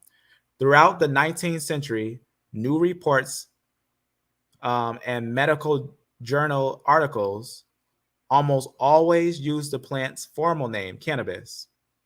Numerous accounts say that marijuana came into popular usage in United States, in the US, in the early 20th century because of anti-cannabis factions wanted to underscore the drug's Mexicanness. So that's why you'll hear marijuana and they'll say marijuana is more like, they'll say it's from the Mexican use of it. It was meant to play off an anti-immigrant sentiment, right? So basically showing us, right, from this source here, right, very professional stuff, that we are actually going to get an understanding of the mysterious history of marijuana. So you're getting a good understanding behind the sources that are also connected with these, right? So very important with that. But let's read a little more to this. Let's start with the race question. So one of the individuals' account, right, of what was happening there. I'm just gonna jump down. He just goes on and talk about the revolution during 1910. That's the Mexican Revolution. Led to a wave of Mexican immigration to states throughout the American Southwest. right? The prejudice and fears that greeted these peasant immigrants also extended to their traditional means of intoxication. So you hear what it's saying there? So obviously they have fears of the individuals, and now they're connecting them smoking marijuana. So they're saying, oh, these people are this thing, and now we're gonna exaggerate it. Let's note the exaggeration that they did there. Police officers in Texas claimed that marijuana incited violent crimes. Remember, that is not actually a real, there's no evidence that actually proves marijuana incites violent crimes. It says aroused for a lust of blood and gave his user supernatural strength. Have you ever heard anyone being super strong on marijuana? Right? A lot of these are not true, but they were rumors that fed groups that were already lynching people. Remember, they were lynching people in public, and they were already scattering these people around. And many people were also joining Ku Klux Klans and stuff like that. So the mentality in that time was jacked. So rumors weren't fact checked, right? Rumors spread that Mexicans were distributing this killer weed to unsuspecting American school children. Sailors and West Indian immigrants brought the practice of smoking marijuana to port cities along the Gulf of Mexico. So you can see Indians, again, there's the Indians, right? Sailors and West Indians, the Indians. You can see what's going on there. And they're saying that they moved some of their marijuana probably with some of the Negroes and the Indians, because in the New Indies, or West Indies, rather, West Indies, I'm actually going to put this on a map because I think West Indian immigration is very important. Because remember, the Indians were making a lot of movements in those times, right? So very important, get an understanding of these things. They're going into America. So right here, so important. So a lot of times these are called the New Indies and stuff like that. But here's West Indies. So they're saying that some groups were over here. Very important. Probably some of the colored folks and some of the Indians and some others that were there. Immigrants brought the practice of smoking to port cities along the Gulf of Mexico. In New Orleans newspaper articles associated the drug with African American jazz. You see what's happening here? Remember we talk about jazz? In New Orleans newspaper articles associated the drug with African Americans, jazz musicians, prostitutes, and underworld whites. The marijuana menace. The marijuana menace, as sketched by anti-drug campaigners, was personified by the inferior races and social deviants. In 1937, U.S. Narcotic Commissioner Henry, let's probably say his name weird, N. Slinger, testified before Congress in the hearing that would result in the introduction of federal restrictions on marijuana. So we're gonna start seeing some bogus claims made. Let's see what one of his claims is. I'm gonna show you one of his claims here. Look at this claim here. So it's really, really crazy. It's that this is what he says. Make sure that thing's on. All right, there we go. Amen, family. This you learning real history today. This is very important when considering these things. This is the only evidence wanting to convince the public that he was guilty. See, so this is gonna talk about, skip it down, just talk about some of the marijuana. Let's hear the highlight quote that this individual said. Not long ago, a man who had smoking a marijuana cigarette, so that's actually, the H sounds like a J and all that, smoking a marijuana cigarette, attacked and killed a policeman and badly wounded 3 others. Sounds like a marijuana is a use of violence and all those things, right? Trying to convince them. 6 policemen were needed to disarm this man. Sounds like he has superhuman strength, don't it? So 6 policemen were needed to disarm him and march him to the police station, where he had to be put into a straitjacket. So he's trying to say he's crazy. See what he's saying there? Trying to say he was violent, he was super strong, and he was crazy. Such occurrences are frequent, he says. He says it frequently happens like that. People who smoke marijuana finally lose their minds and never recover, he says. He says that supposedly they smoke it and never recover. But their minds dry up and they die. And they die, he said. How many people die from marijuana? Most of the time, suddenly, he said. You hear what he's saying there? It says suddenly the drug has a new identity. Here, basically, we can see in this New York Times article in 1925.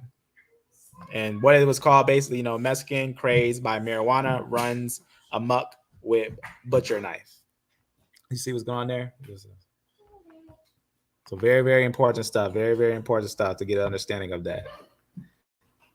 Let's get a little more understanding on these things. So in addition, Marijuana Tax Act in 1937 legalized the use of the term marijuana as a label for hemp and cannabis plants and products in the US around the world, right? Before 1937, marijuana was slang. So that's important. So marijuana was actually slang. Remember what it was slang for?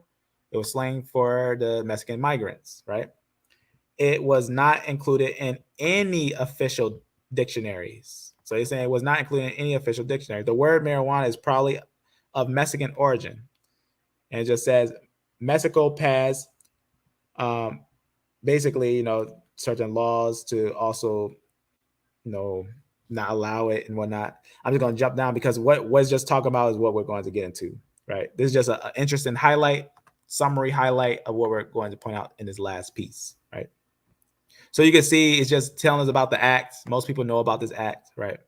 But we need a little more, we need a deeper source to go into these things. But this is actually telling us a summary of it. Nice little summary, right?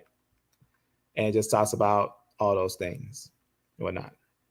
It just says Mexico passed prohibition for export to the U.S. in 1925, following basically some of the groups that were convincing people of these lies, right? In the years leading up to the Taxation Act, it was in common use in the United States, smoked like tobacco and called ganja, right? Ganja. Right? So it's very important to note what happened following. So the major thing that's gonna tie it all together is one of the common things that a lot of people know about. But it's first important to know that America also was using hemp for helping them in the war. This one's just a quick summary, right? Hemp for Victory, or some say Hemp for America, right? Is a black and white United States government film. So it was made by the government, made during the World War II. This just shows the double standard that they had in that time, and released in 1942, right? Examining the use of hemp, encouraging farmers to grow as much as possible. So Hemp for Victory, right? Hemp for Victory was a very important one that was happening very early on, right? This is something that was happening in the 1900s. So we're going to get a good understanding of it first. So I'm going to just show a quick summary video. The video is a USDA official video. I'll just show a quick summary. Right? It just talks about hemp and everything and how it's beneficial. Like these here on the left, they yield the most fiber and the best. Those on the right are too coarse and woody. Go. Ship and shore. Just as in the days when old Ironside sailed the seas victorious, with her hempen shrouds and hempen sails.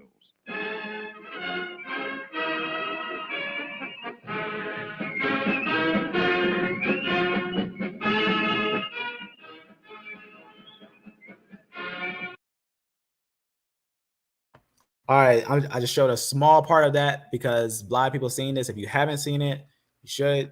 It's pretty interesting history on how America, it shows a double standard. That's what it really shows. A little bit after that, they didn't change their mind towards the idea of this cannabis family. They still had a concept that because of the tie of the ancient racist ties, it increased in racism. It actually increased. So I'll just give a quick summary, right? Federal policies tightened by Controlled Substance Act of 1970 virtually banned the production of industrial hemp during the war on drugs. So what did it ban? What it just was saying was that every group should grow. So hemp for victory was allowing hemp, but then in 1970, for no reason, no apparent reason, but to also increase the fact that the drug must be really bad, that the hemp family, the cannabis family, the family that also has hemp in it, is all dangerous. And it banned the production of industrial hemp during the war on drugs. So who was they warring against in the war of drugs? On the war on drugs, who were they warring against? Right, it says hemp in America was a legal crop in the 18th and 19th century. Production was effectively banned in the mid 20th century, but it returned to a legal crop in the 21st century.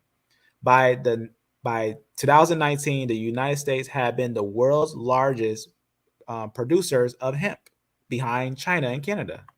So it says Canada produced more, and so does China.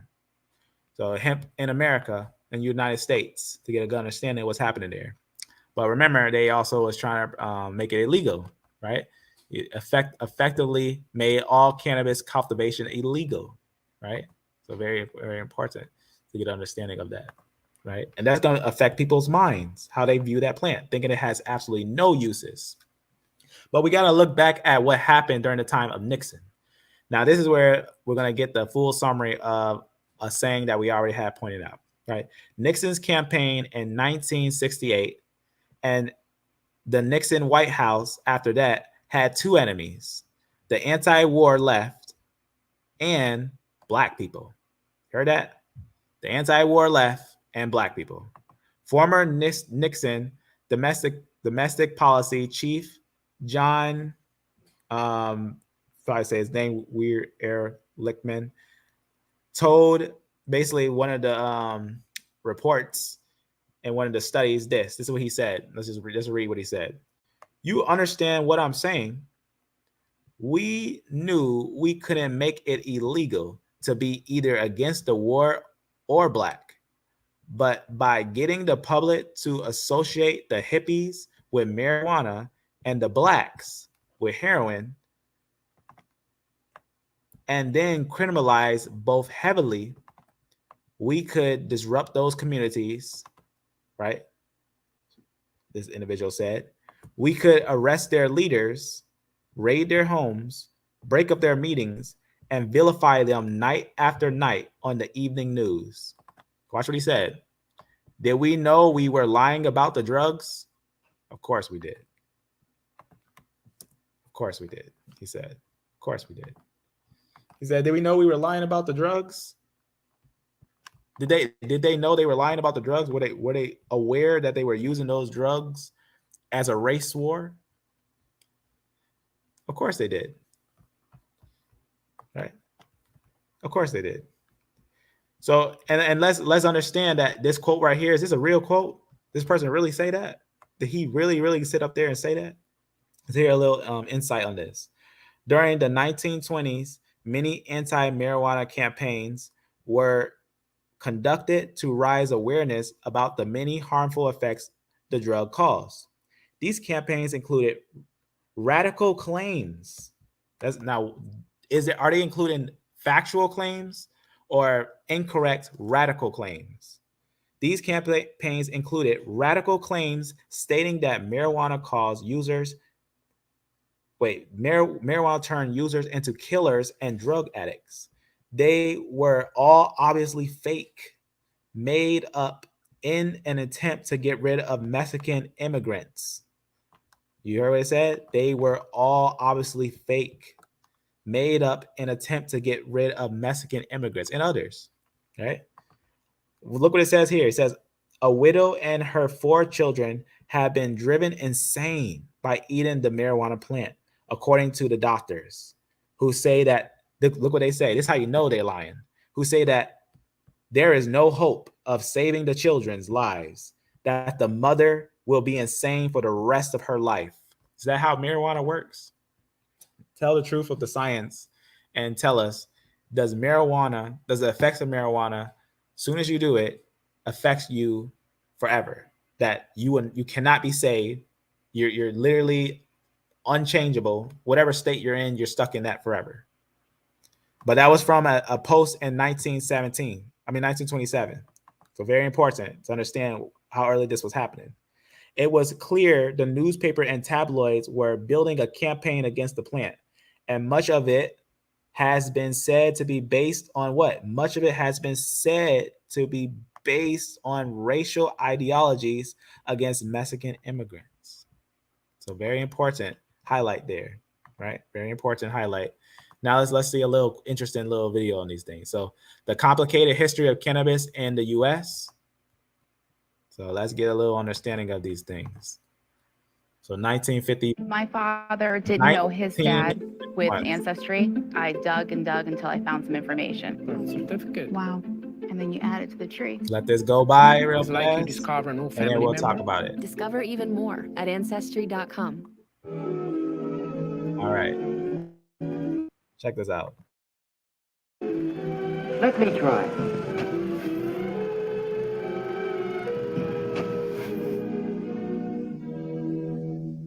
Youth is a happy time and a carefree time. A time of auto rides and double dates.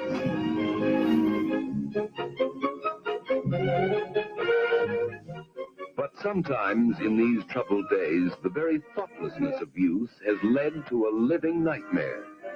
Addiction to drugs, too often acquired with tragic carelessness, may take control of a life and force actions not dreamed of before. To these addicts, life's only work is to find money for drugs. In their desperation, no means is too foul. Their only goal in life is to keep the deadening chemicals forever in their heart's blood. It started with marijuana cigarettes. Come on, it's my turn next.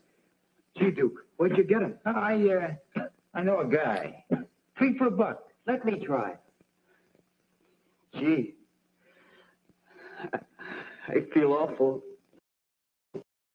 Turned to petty thieving and shoplifting to get the money he so desperately needed. Before long, he became fairly well known to the police. Mrs. Demelon, do you have anything to say?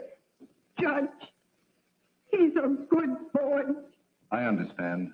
Demelon, I believe you acquired the drug habit through ignorance. If you knew then what you know now, you probably never would have touched that first marijuana cigarette. I'm going to sentence you to 1 year in the municipal jail. However, I'll suspend sentence if you're willing to be committed to a hospital for the treatment of drug addicts and stay there until medically discharged.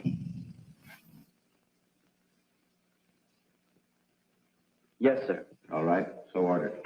Next case. Every person must take some of the responsibility for preventing the growth of drug addiction.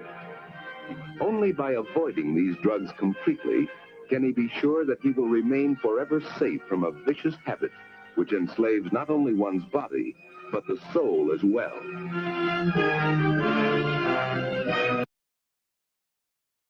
All right, so what's important about this little video? It's just it's kind of like a taste, it's like a touch of what they wanted to do and what they wanted to get out. And as it kept progressing, you'll get more and more critically false videos that get more and more people going crazy. One of the major ones was one called Reefer Madness. Now, Reefer Madness, this video is a little light compared to Reefer Madness. One of the major things in it, in the 1930s, it became popular among the hipsters, black jazz, and communities made up of hemp cats, like jazz singers and other individuals who had a hit with his song Reefer Man. So that's why a lot of times you see like words and certain phrases being used to bring certain cultures in light. That's who they want to target. The certain culture is not about the fact of what it does. It's about who it would involve and how they could get to those individuals. But let's get a little more deeper into the subject. So real quick introduction there, and we can get a little more heightened on that. Right? Now this one, we actually have open already right here. And this actually goes into the history and a lot of evidences that we're going to actually point out real fast right here. He pushed the idea that jazz was evil music created by people under the influence of marijuana. So now you heard what it just said? Racist idea. It's letting you know, you heard how with Reefer Man, and also you had the later Reefer Madness, is letting you know that what ideas is pushing. So notice again.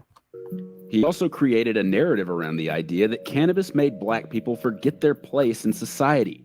He pushed the idea that jazz was evil music created by people under the influence of marijuana. But these racist Anslinger turned his focus to marijuana. This is when racism and xenophobia really kicked in. Harry Anslinger took the scientifically unsupported idea of marijuana as a violence-inducing drug, connected it to black and Hispanic people, and created a perfect package of terror to sell to the American media and public. By emphasizing the Spanish word marijuana instead of cannabis, he created a strong association between the drug and the newly arrived Mexican immigrants who helped popularize it in the States. He also created a narrative around the idea that cannabis made black people forget their place in society. He pushed the idea that jazz was evil music created by people under the influence of marijuana.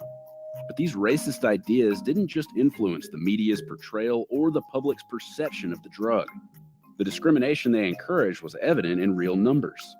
In the first full year after the Marijuana Tax Act was passed, black people were about 3 times more likely to be arrested for violating narcotic drug laws than whites, and Mexicans were nearly 9 times more likely to be arrested for the same charge. By 1952, the Boggs Act was passed. This made sentencing for drug convictions mandatory. A first offense for possession could land you 2 to 5 years in prison and a fine up to $2,000. Through the 1960s and 70s, weed smoking took on a new perception through the counterculture movement. Young white people resisted mainstream culture and powerful institutions. This was the era of hippies, beatniks, and flower power. But despite all the peace and love, laws continued to emphasize the severity of the drug. The Controlled Substances Act of 1970, passed under President Nixon, public enemy number 1, repealed the Marijuana Tax Act and instead made cannabis a Schedule I drug, the most serious class. Schedule I drugs are considered to have a high potential for abuse and addiction with no medical use. Other examples of Schedule I drugs are heroin, LSD, and ecstasy. Classifying cannabis as a Schedule I drug has been highly debated since then. And marijuana is not a Schedule I any more than a hedgehog is an apex predator. But to this day, it remains in that category, and criminalization still disproportionately affects minority groups in the U.S. The ACLU reported that in 2010, black people were 4 times more likely to be arrested for marijuana than white people, even though both groups consume marijuana at about the same rate. Some states have taken action to reduce this type of criminalization. 9 states and Washington, D.C. have legalized the recreational use of cannabis. All right, so as you can see how we're getting more to our time, to what we process here. As you see, is not much left of this note. As you see, there's a lot of history, a lot of important stuff to know about these events. But let's get the last piece that we need to get on these things.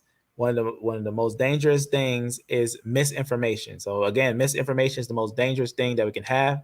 So by 1936, a movie called Reefer Madness was released. And the plot of the film was good people going violent and crazy because of marijuana. So remember, what was the point of this video? It was to prove or say that supposedly good people, by having marijuana, would go violent and crazy. This movie was influenced by Anslinger himself. When the year 1937 came, the Marijuana Tax Act by Anslinger was passed and ordered those who sold marijuana were required to pay a high tax. By this time, Canada and China outlawed marijuana because, America was one of the strongest nations. They didn't want to pay that tax. And so did the rest of the world, right? Because America was the strongest nation and they didn't want to pay that tax.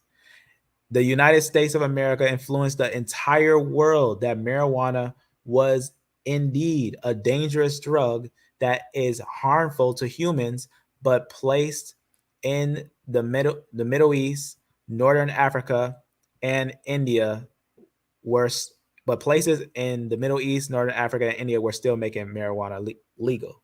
So it's very important. It wasn't illegal everywhere because, as we know, the existence of marijuana dates back as far back as 10,000 years ago, probably when the Natufian were alive. It was one of the first crop grown when farming began. So when farming began, it was one of the first crops grown, right? So humans were using it for a very long time. So you already know that they had been using it for a long time, even to places in Asia. But now let me show you a little interesting video that I think brings some light after this. But first, this is just giving a little history of what we just talked about, right? Just some little highlights on history of its use and everything, how it was used a long time ago. All right, I'm just gonna close that one because we don't need that one right now. All right, close that. All right, so very important to know because of the facts that are in this, right? Very important to know. As we had pointed out before, so you can almost see that, you can almost see their kind of like their starting videos, how it was kind of warming up, introducing you to it all. And then as the 1930s came, they made videos so false and so bad that they convinced the whole world that it was bad. That's how much influence they had during that time, that they were influencing people with extremely false information and made a lot of people think that it's not right, and even tax people who were still doing it, still using it. But what do studies actually say about cannabis? Have any in a study only 3% positive effects for basically diseases, right? Such as multiple scoliosis, bipolar disorder, Parkinson's disease, and pain, right? Other effects as well, other diseases. While less than 8% found negative health effects, and all those also have to be reviewed if those individuals also use other narcotics. So that's very important with those tests. And also who probably use this will also use like drink or smoke cigarettes and stuff like that. That also play into with a deadly opioid epidemic, more of the medical establishment is beginning to acknowledge marijuana as a safer therapy for pain than opioids. So remember how I was showing that they showed that an opioid is not the same as marijuana. Marijuana is not an opioid. So it's very, very important. It is actually a medical herb. That's what it actually is, of its own category, its own family. In fact, it produces its own what it brings from it, the cannabinoids, the things that come from it, the THC, all that sort of things, is one of the only plants that actually does that. Is one of the only plants that actually do what it does. But this is actually important to know about basically all these things because reefer madness is pretty crazy. A little video summary of it. These high school boys and girls are having a hop at the local soda fountain. Innocently they dance. Innocent of a new and deadly menace lurking behind closed doors. Marijuana, the burning weed with its roots in hell. In this film, you will see the ease with which this vicious plant can be grown in your neighbor's yard, rolled into harmless-looking cigarettes, hidden in an innocent shoe or watch case. If you want a good smoke, try one of these. You will meet Bill, who once took pride in his strong will as he takes the first step toward enslavement. Of course, if you're afraid.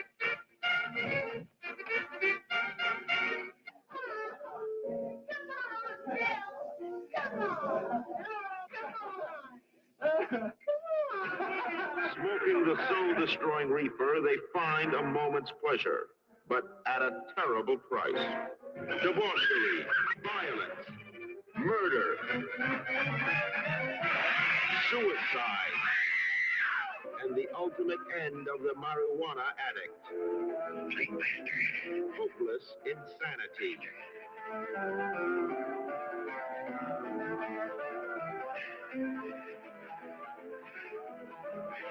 See this important bill now, before it is too late. So that was the film. So if you want to see something that's funny and get a good laugh, Reefer Madness. How they actually brought all the lies that they possibly could to make it look as bad as they possibly could, and to take away the factual evidence of its remembrance that it was actually a medical item. So let's now that we're in the future, let's get a little understanding of what was happening. So even proven benefits for many. So it has many proven benefits. So let's take a quick look at a quick video recently. New England Journal of Medicine did a study. Kids with epilepsy, they were given a placebo or they were given CBD component of cannabis, and they had a lot fewer seizures. And this is for a disease that there are no pills or other treatments. So it's feeling a lot more legitimate, the scientific work that's being used to investigate it. It's interesting because we're often hearing about how medicinal cannabis can actually treat various kinds of conditions. What is it that's different this time? Well, there's two things, but there are two things that in the States, the FDA, our Food and Drug Administration, has approved. One is seizures, and the other one is for cancer patients. If they have appetite issues or nausea and vomiting, it's also approved for that. I think what we're finding now is as momentum builds, more and more people are looking into diseases that can be treated with medical cannabis. And I think that's important because we don't have treatments for some issues like autoimmune or nausea and vomiting, again, with chemotherapy. And this seems to fit into that very well. Anecdotally.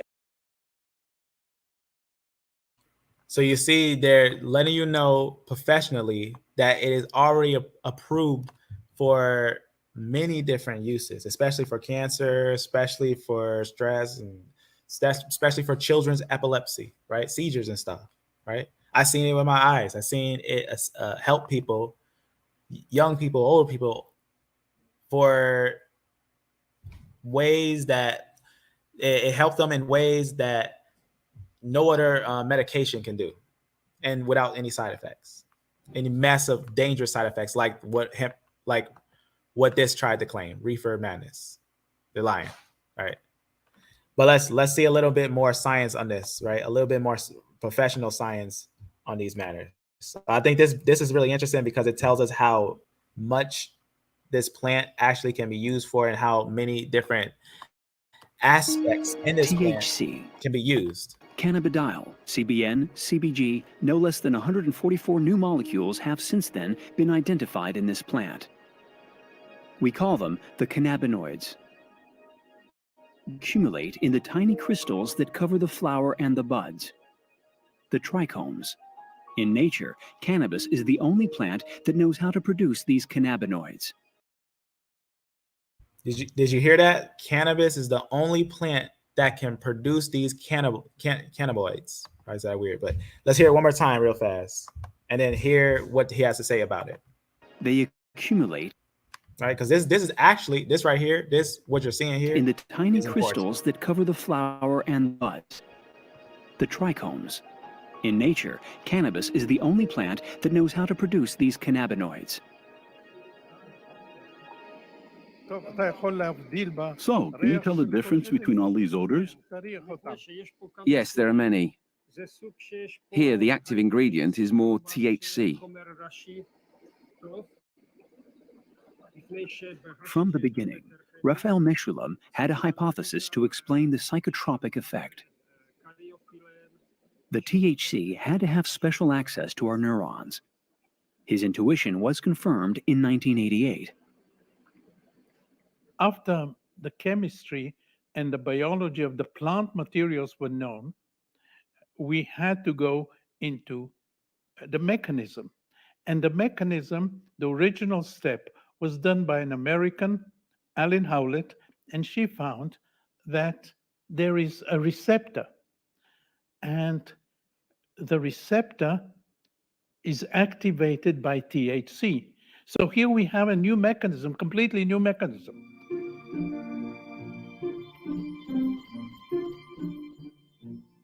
In other words, just as a key slides into a lock, the THC binds itself onto this receptor situated on the surface of the brain cells. The key turns in the lock and sets off a cascade of reactions that take control of neuronal activity.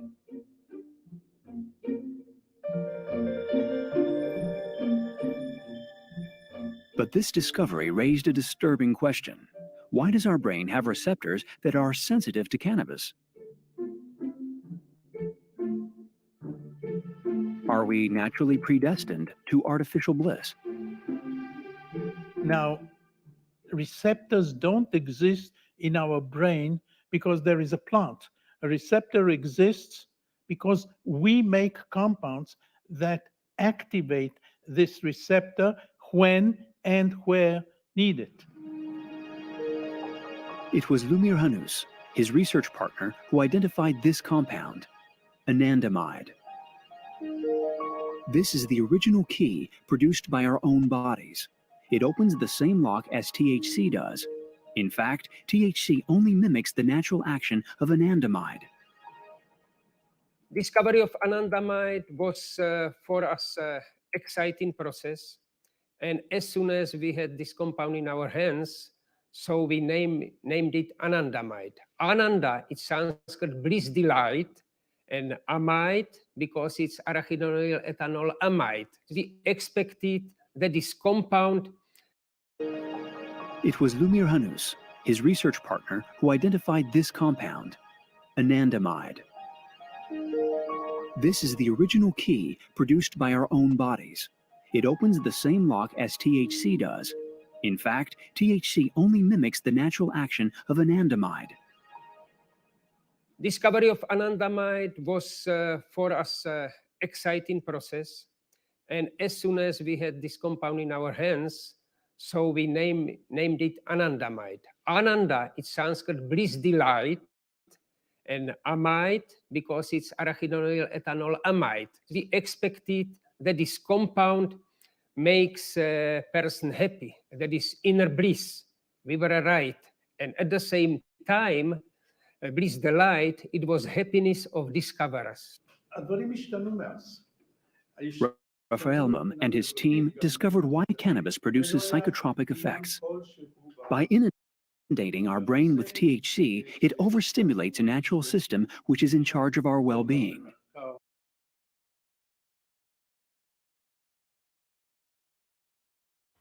Well, I had to get a little more deeper study on this, right? Now, if you want us to break down the science of this, that'll be another video of like how it's beneficial. But today we're leaning more towards how this actually was used in race wars. And now that we're actually out of the illusions, right? The reefer madness, we're actually finding out that actually this substance does natural effects to the body. It just enhances what you naturally already have in you. And it actually shows that it has a lot of medical benefits that are actually very beneficial for humans. Now, I also added an extra here about driving and stuff. Now, we already went a nice decent amount. There's not a lot left that I'm gonna go over, but I'll take maybe a little more minutes to go over these because since it's short, not that much to go over, but I think it's important to go over this information because I'm going to end it like this so that others like get the final ending of the understanding here that I think is important. So this was all about that. I'm probably going to set this one another day, maybe. This is just extra evidence. I might have to go over it just to quickly go over it. Pretty much when it comes to driving and cannabis, a lot of information about it. You have to be careful. Long story short, there's studies that have proven that a lot of studies that had looked into this matter found out that cannabis has a 50-50 chance if it does impair you, because they found out that people who had the placebo, however, 49% of the participants who had smoked the placebo controls, which placebo means anyone who's in the medical field or had heard about placebo, they know that placebo means is not actually the substance. It's probably just like sugar or something that's not actually causing any effect to them. They actually say the placebo were also deemed impaired. So the individuals who had the placebo were also deemed impaired at the same time point. What does that mean? That means that there is no relationship between THC concentrations, measured blood, or all this stuff. Pretty much. I'm probably skipping ahead because it's probably gonna sound weird now. I'm skipping all the way to the bottom of it because I gotta go to the process of it. But I'll just summarize it like this from normal, right? What normal says of all the stuff of the findings and whatnot. It says no study correlating between THC detection and driving impairment. So that's actually very important to know when connecting these things. Now, am I saying that it doesn't impair at all? There's a 50-50 chance. And it depends, right? It depends. And that's all subjective. So I'll go over that another time. But from the videos and a couple of different information I studied, there's a lot of people who can smoke and drive. I don't recommend it. If you don't know how and all that stuff, it could be dangerous, but it's been proven by tests that plenty of people drove safely. In fact, quoted by a couple of different ones, FDA, government, you can still drive safely while taking most medications. So, in fact, there's a lot of people on the road on a lot of different medications. So, and marijuana is not as dangerous as a lot of them, other ones. So now with that, I'll quickly summarize the note of what we have seen today. I say, as this note will be in the description, green herbs are clean. And this is one of those that are actually clean. This is going to be one of those that's actually clean. Unless someone wants me to go over this little video, I can go over this little video real fast. These little videos. It's not like I have anything to do today, right now, until like a couple more hours when I work. Can easily go over them real fast. But let's quickly summarize what we just did today. So summary. So in summary, like we usually do, summarize everything. Amen, family. Amen. Oh, for sure. Not only do cells have receptors for it, but they found it. Oh, yes. Might have to one day get some individuals up here to talk about it. Matter of fact, if anyone wants to have a quick conversation on this thing before we end, I'll put this in the description. If not, that's okay. But I'll quickly summarize it and we'll end it from there. Anyone's welcome to come up and have a conversation on this matter. I hopefully this changed some people's minds on how they think towards this product, and consider that just like any medicine, it may not be for everyone, but that doesn't mean that we keep it from everyone. So very important. We should test it to see what's all in it. So what did we do today? We proved that based on the Bible and based on a lot of rabbis and Jews and all that stuff, they have concluded that marijuana is always kosher as long as you smoke it. And the rabbis also say it's kosher indeed because it's a herb. So this rabbi says that he's also trying to get it out to other individuals, right? He's trying to get other people to know about this product, right? He may be E1B1B, who knows? We also had examples that other medicines, drugs can be dangerous. Even legal ones can be dangerous. And then we talked about the history behind how cannabis had became bad. We went through history from the starting about 1500s, even earlier. We talk about how cannabis was normally used all around. And then we talked about how it was used by the slaves. A lot of the slaves had used it and then they became free. So a lot of people of color were using it and a lot of different individuals using it. And also as the lynching and punishments kept happening to the people, jazz singers were singing about some of the troubles and stuff. And they were also using the hemp product. But the problem was that as the jazz singers were Black and colored, that also brought the problem of connecting the hemp with them. And that brought problems as well to the groups of the groups that were in the jazz and whatnot. as we had seen very early on for the individuals who smoked and did jazz. A lot of individuals are related the wild music, quote unquote, wild music and crazy behavior with the Negroes, right?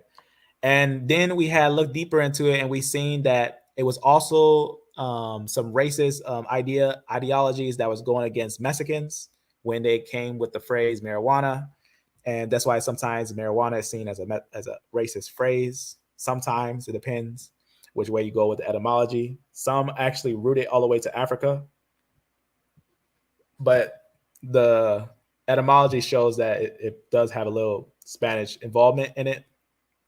But because all of the hate that was going on in the land, rumors were easy to spread, very, very easy, even if it didn't have truth.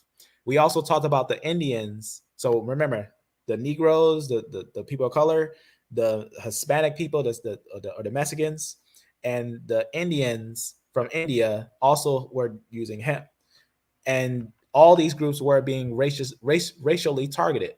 And we looked at the newspapers, we looked at the papers on these things, and we looked at what the people were saying on these things. And right around the early 19th century, right? Well, 20th century. And we seen that from especially 1910 to especially 1970, we seen some of the most heaviest involvement of this war that had happened, right? Now, obviously, it all depends on the individual, because we also seen people fighting against the pushback, like people who they called hippies, because they were not going with those common quotes and all that stuff, right? And a lot of times people look at them wrong. They look at these groups wrong, but they forget that they were fighting or standing against a prejudiced way of thought, right? That was new to, as you say, new to white Americans. And some were like, oh, well, after using it and trying it, it's not as bad as what they're trying to say, right? And as we had got to the end of it, we realized something very important, that as the world came together and started to become more warlike, everyone speak, World War I, World War II, and all that, you had a lot of pushback on basically marijuana as a medical use, because before it was accepted as a medical use, but after a while it became seen as it had no medical uses at all, right? And it became something used in the war of drugs. But the war of drugs was technically on immigrants or people of other races, or sometimes even people of low status. And that's what they would go after. Before, it was a very cheap and affordable narcotic, or not necessarily medicine for certain uses, but then it became as hard to get as, freedom for a slave. So it's very important.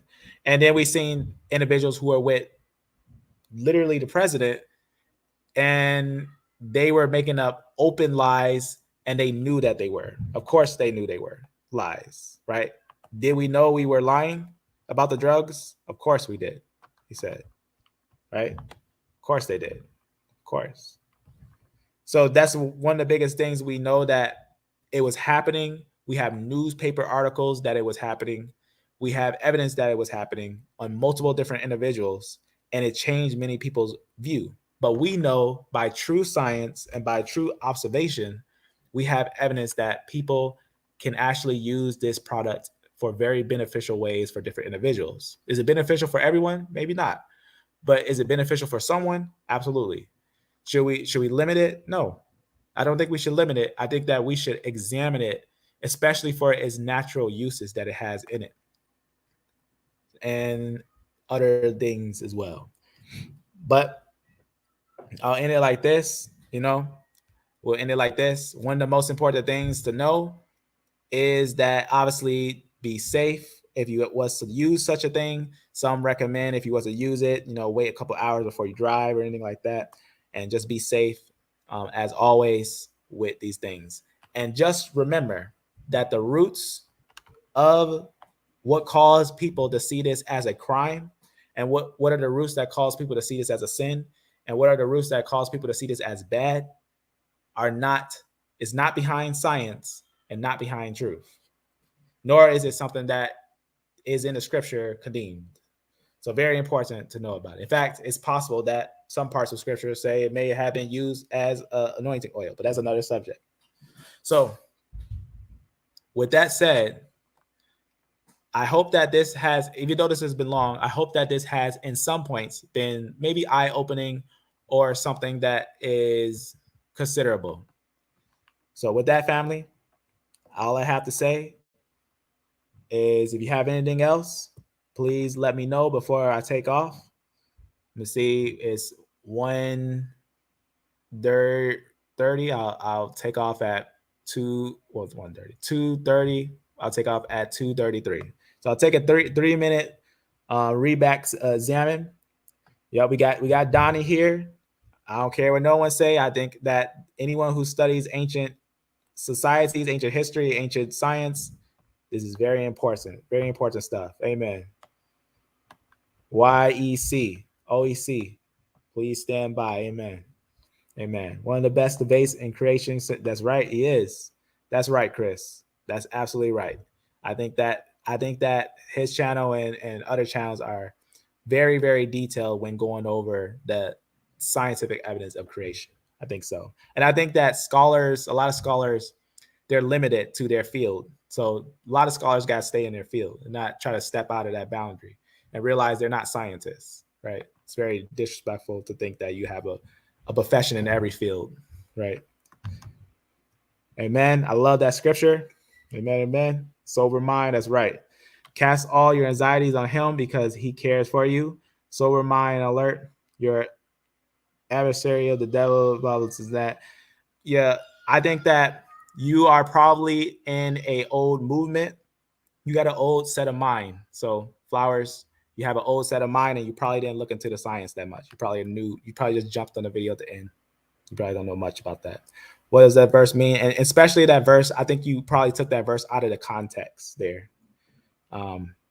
Very, very, very important to know what it's actually talking about there. So this doesn't say that. In fact, look in the scripture and be careful on what you study, because in the scripture, it tells you, right? Use no longer water, but a little wine for your infirmities. There's nothing wrong with drinking. There's nothing wrong with taking a narcotic that actually would help someone, right? Especially with Caesars, right? People have different medical conditions that it's not right to just limit them, right? I'm not just saying just go out and spend your life savings on such things and don't take care of anything that's right. If it makes you lose your mind, don't do it, right? Right? So what is, in fact, before we go, Flowers, this is important for you to address. What does it mean to get high? What does it mean?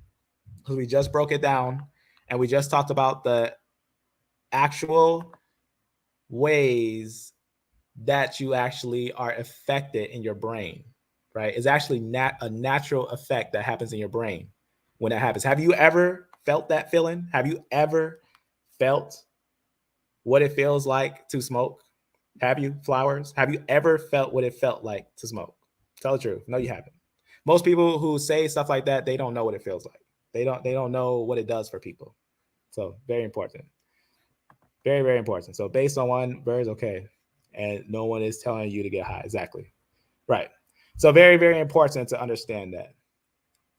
Right. Amen. Amen. Amen. Right. That's right. Now with that, family, the most important thing here is you're going to have multiple different opinions on these things.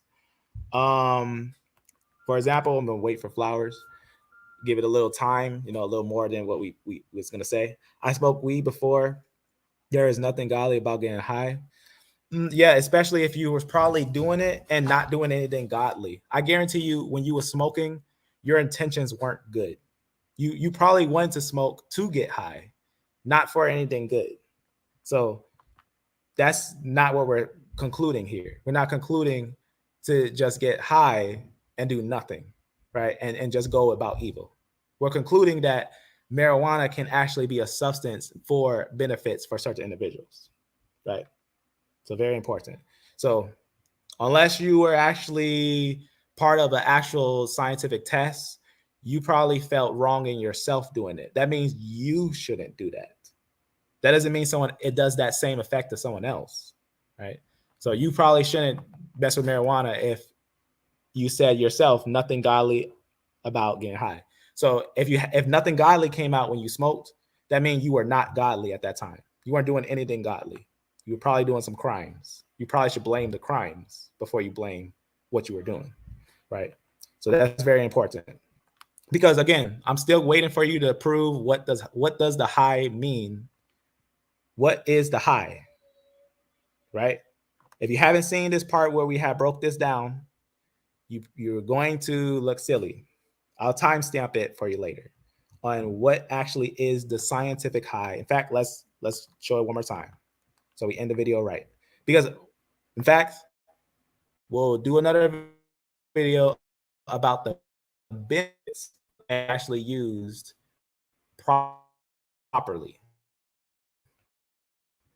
right? And we'll go back real fast.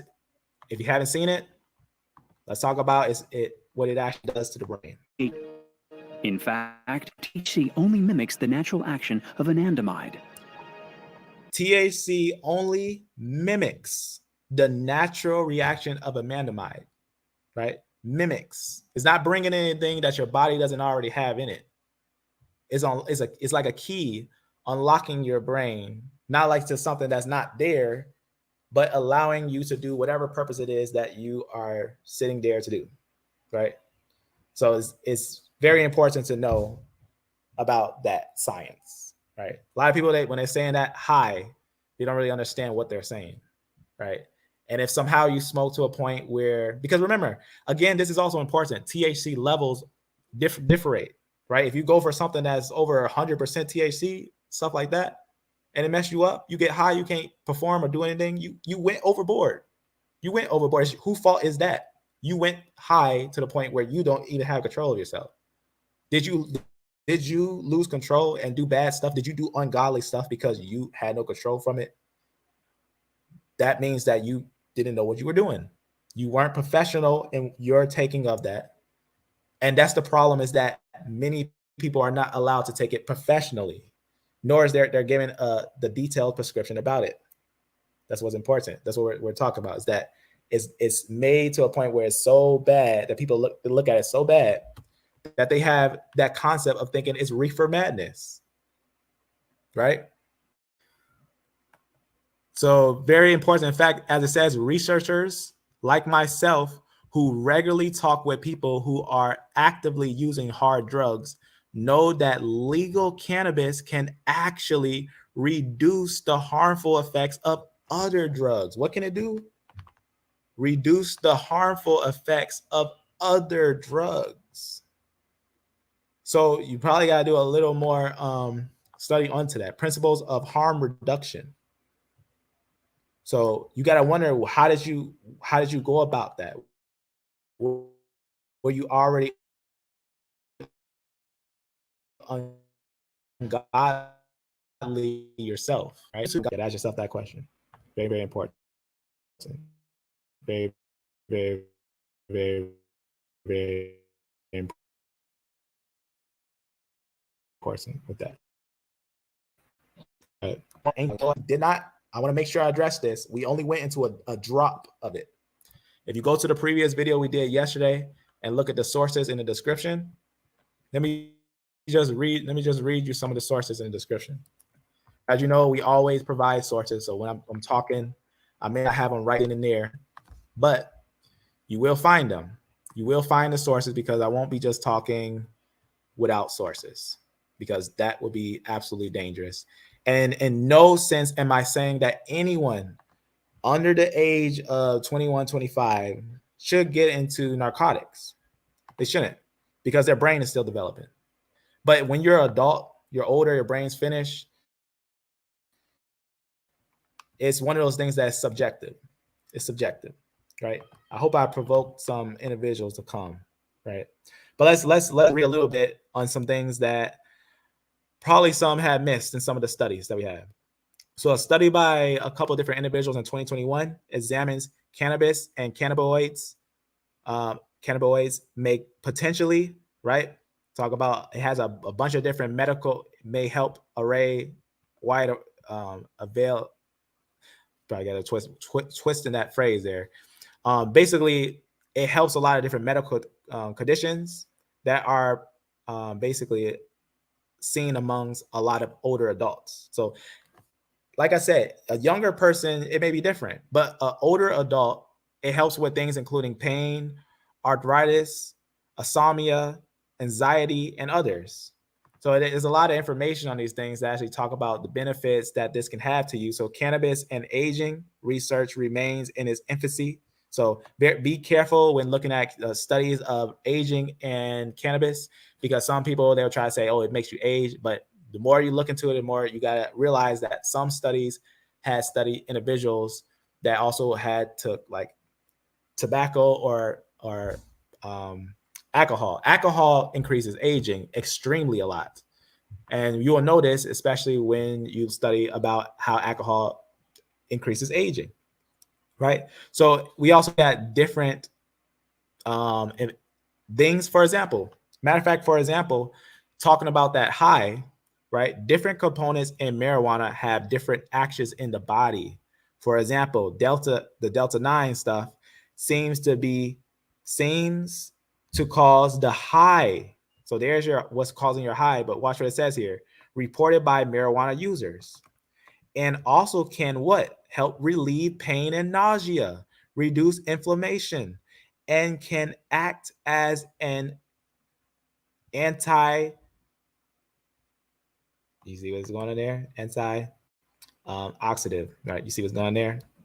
So that's very important. It can help treat seizures, can reduce anxiety and paranoia, right? And can you see what's going there? So that's what you see from that said high caused by THC. So as we see more recently, scientists reported that THC and other cannabinoids such as CBD slow growth and or cause death in certain types of cancer cells growing in lab dishes. Some animal studies also suggest certain cannabinoids may slow growth and reduce spread of some forms of cancer. On the cancer.org. Cancer.org says that it does help with cancer. It's proven. It's a factual thing now. It's not a hypothetical.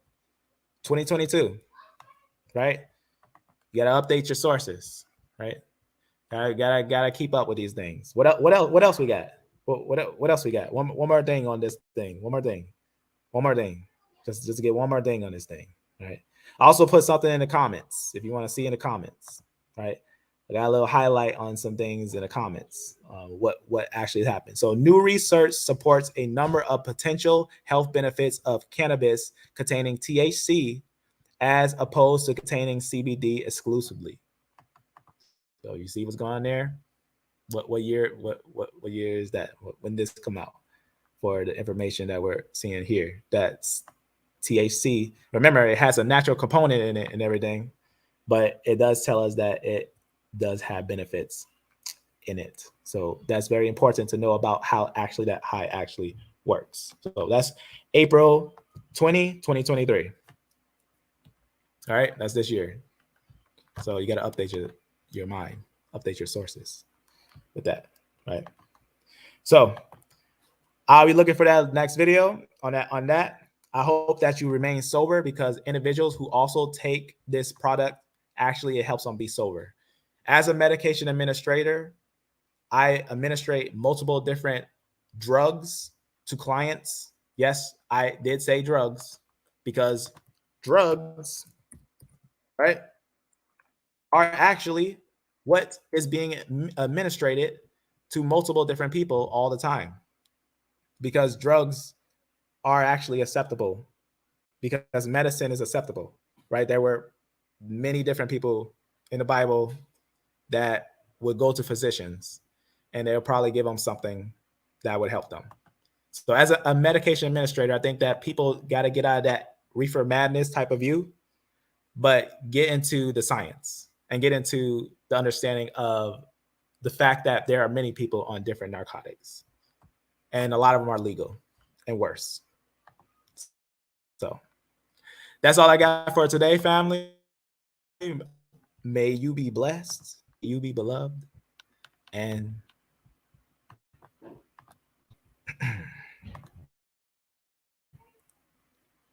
to that. There you go. Real fast. Amen.